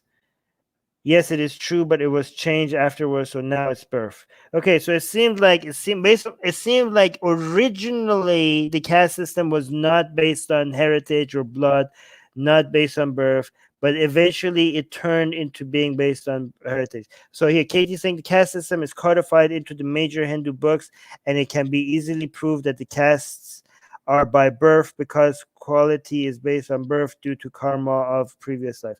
Okay, Katie, but it seems like people are suggesting that that's what eventually it turned to in Hinduism, but the original thought was not that. This is what I'm getting at right now. At the end of this video, you will realize that this video is... Yeah, you guys say that about everything you don't like. Not their birth. If someone had the qualities of a Brahman or a Vaishya, they could fill those roles. The Gita didn't restrict movement among castes, and the caste system functioned as intended for a while, until a document known as the Laws of Manu came about around the 5th century BC. Oof, okay. So this change is old enough for this to be considered a major part of Hinduism. So the caste system originally was not as bad in Hinduism, but this change is codified. Is this accurate to say? This change is codified enough in Hinduism for us to consider caste system as part of Hinduism. Popularly referred to as the Manusmriti, they created hard rules for... I like how a lot of people that didn't like this video because they thought it's not representing Hinduism accurately, now all of a sudden like it because it's defending Hindu life. 2 rules presented in it contributed to the way the... Wait, Karaton is saying the untouchables proved the birth-based system. Maybe the video will talk about that. Okay, let's see. Caste system turned out. Manu No, contributed... Okay, but guys, it's not saying it's not the video is not saying that this is not based on birth. The video is saying originally it was not based on birth, and then it turned into being based on birth. To the way the caste system turned out. Manu states that the Brahman were the lords of all castes, and he forbid moving among the castes. The caste you were born into was now the caste you're stuck in. If you give humans a hierarchy, they'll exploit it, and things will go sour pretty quickly. As time passed, Hindus began thinking in terms of upper and lower castes. Soon, cleaning toilets, tanning leather, and dealing with meat products were thought to be impure. The people doing those jobs became untouchables, the lowest of the low, a people without caste. And the rest is history. The modern world has brought many. See, so the video here, guys, this video is not, it does a very good job at not being biased, right? Oh, so Sajib is saying the laws of Manu or Manu smear is like Quran for Hindus. It's disgusting. Okay. Changes though. Now Hindus mix. Oh, we have an untouchable here. I am a Shudra, so-called untouchable. There are holes in this video. Yes, of course. It's an 18-minute video. Of course, it's gonna have holes in this. Like, what do you? At the very beginning of this video, I said like if I wanted to be completely accurate, this would be like a 3-hour animation video. Objective reality saying in my village there are like 40 castes, not 4, like fishermen and goat herders. My family name is represented in my professions. Yeah, but that's not what this is. That's not what this caste system is referring to. Katie, we know the caste system in Hinduism is about the 4 castes. Katie saying no caste was always. Okay, so Katie is saying caste was always by birth in Indian subcontinent. The lower castes were originally Indian natives, and the Brahmins were the Aryans. And then it continues. Genetics can prove that even today the Brahmins have the most concentrated Aryan DNA from the steppes. Okay, I don't know, guys. I do not know if any of this is true. This is just a live chat, so take it with a grain of salt, okay? Freely while working together in the same businesses, attending the same schools, and generally just living together. But when it comes to marriage, many Hindus still stick to their own caste. But this too is changing, and on Hindu dating websites you can actually see people list a non-preference for caste. It'll say, hey, oh wow, that's very interesting, right? So it used to be like you have to marry within your same business. Okay, hold on, let's read this. This is very important. Without caste. And the rest is history. The modern world has brought many changes though. Now Hindus mix freely while working together in the same businesses, attending the same schools, and generally just living together. But is that true? Like, okay, a lot of people keep telling me that the caste system is over in India, and a lot of people saying no, it's not true. It's still a major problem. It seems like the truth is somewhere in the middle. But you guys tell me. Okay, so but when it comes to marriage, many Hindus still stick to their own caste. When it comes to marriage, many Hindus still stick to their own caste. But this too is changing, and on Hindu dating websites you can actually see people list a non-preference for caste. It'll say caste no bar. Wait, so from all of these ads, 1, 2, 3, 4, 5, 6. So around 1, 2, 3, 4, 5, 6. Okay, so we have around like 25 ads, and only 2 of them say they don't care about caste.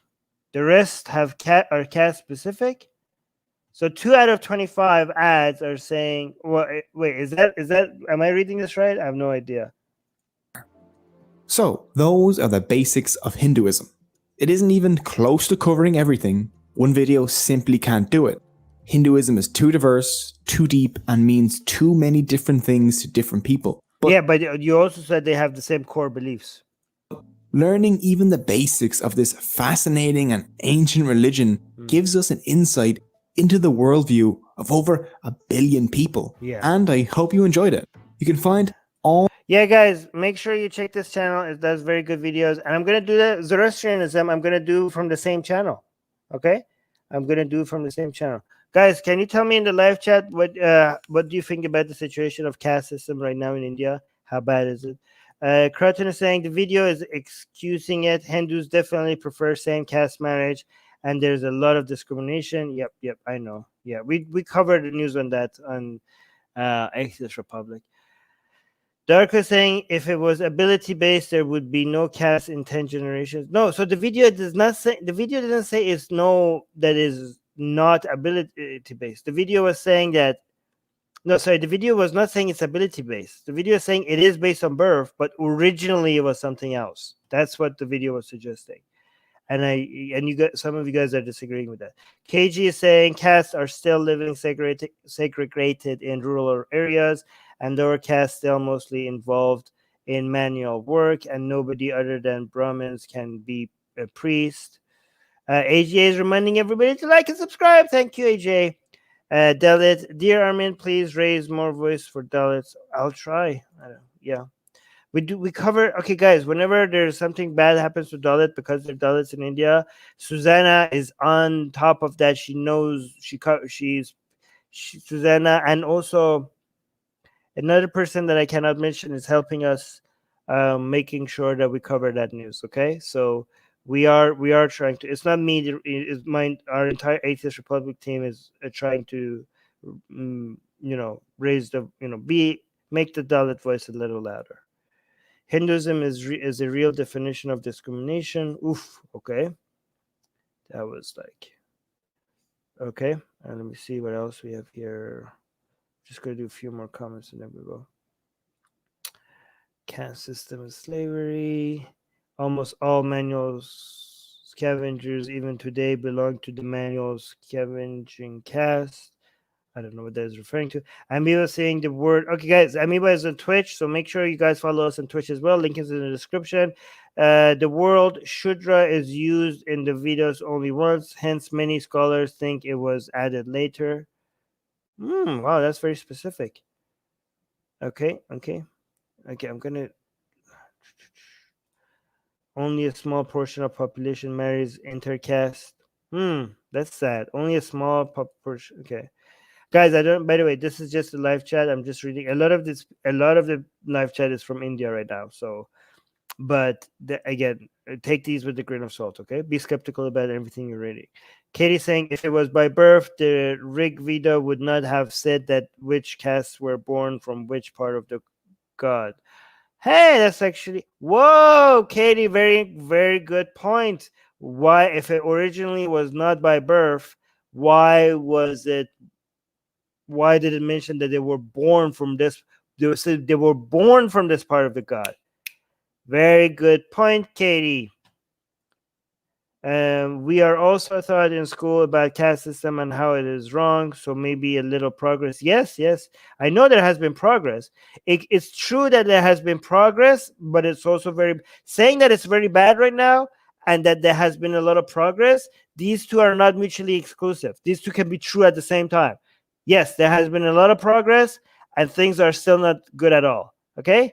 These two statements do not contradict each other. Simple logic. A lot of people don't get it. Caste system is decreasing only in rural areas, and illiterate follow it. All right. Katie saying I don't, you talking to me or more to skeptic? So okay, I'm gonna leave soon, guys. I'm just gonna focus on here. Caste system is almost gone, but it still exists in a few rural areas of India. Funny thing, actually, Islam is uniting Hindus uniting Hindus, India, and making the caste system disappear. Oh no, that's not a good way to make the caste system disappear. You should find better excuses. Everyone here better subscribe. Yes, guys. Okay, I'm gonna end this here. We've been going for 2 hours. Like Susanna, our saint, our savior, she's telling you, every single one of you, guys, come on, subscribe. There's so many people watching. We're gonna do more videos like this. We're gonna go over, we're gonna read some Vedas together. We're gonna do some other scripture. We're gonna compare Hinduism to Zoroastrianism. We're gonna do a video on Zoroastrianism. We're gonna cover some of the curses, some of the spells.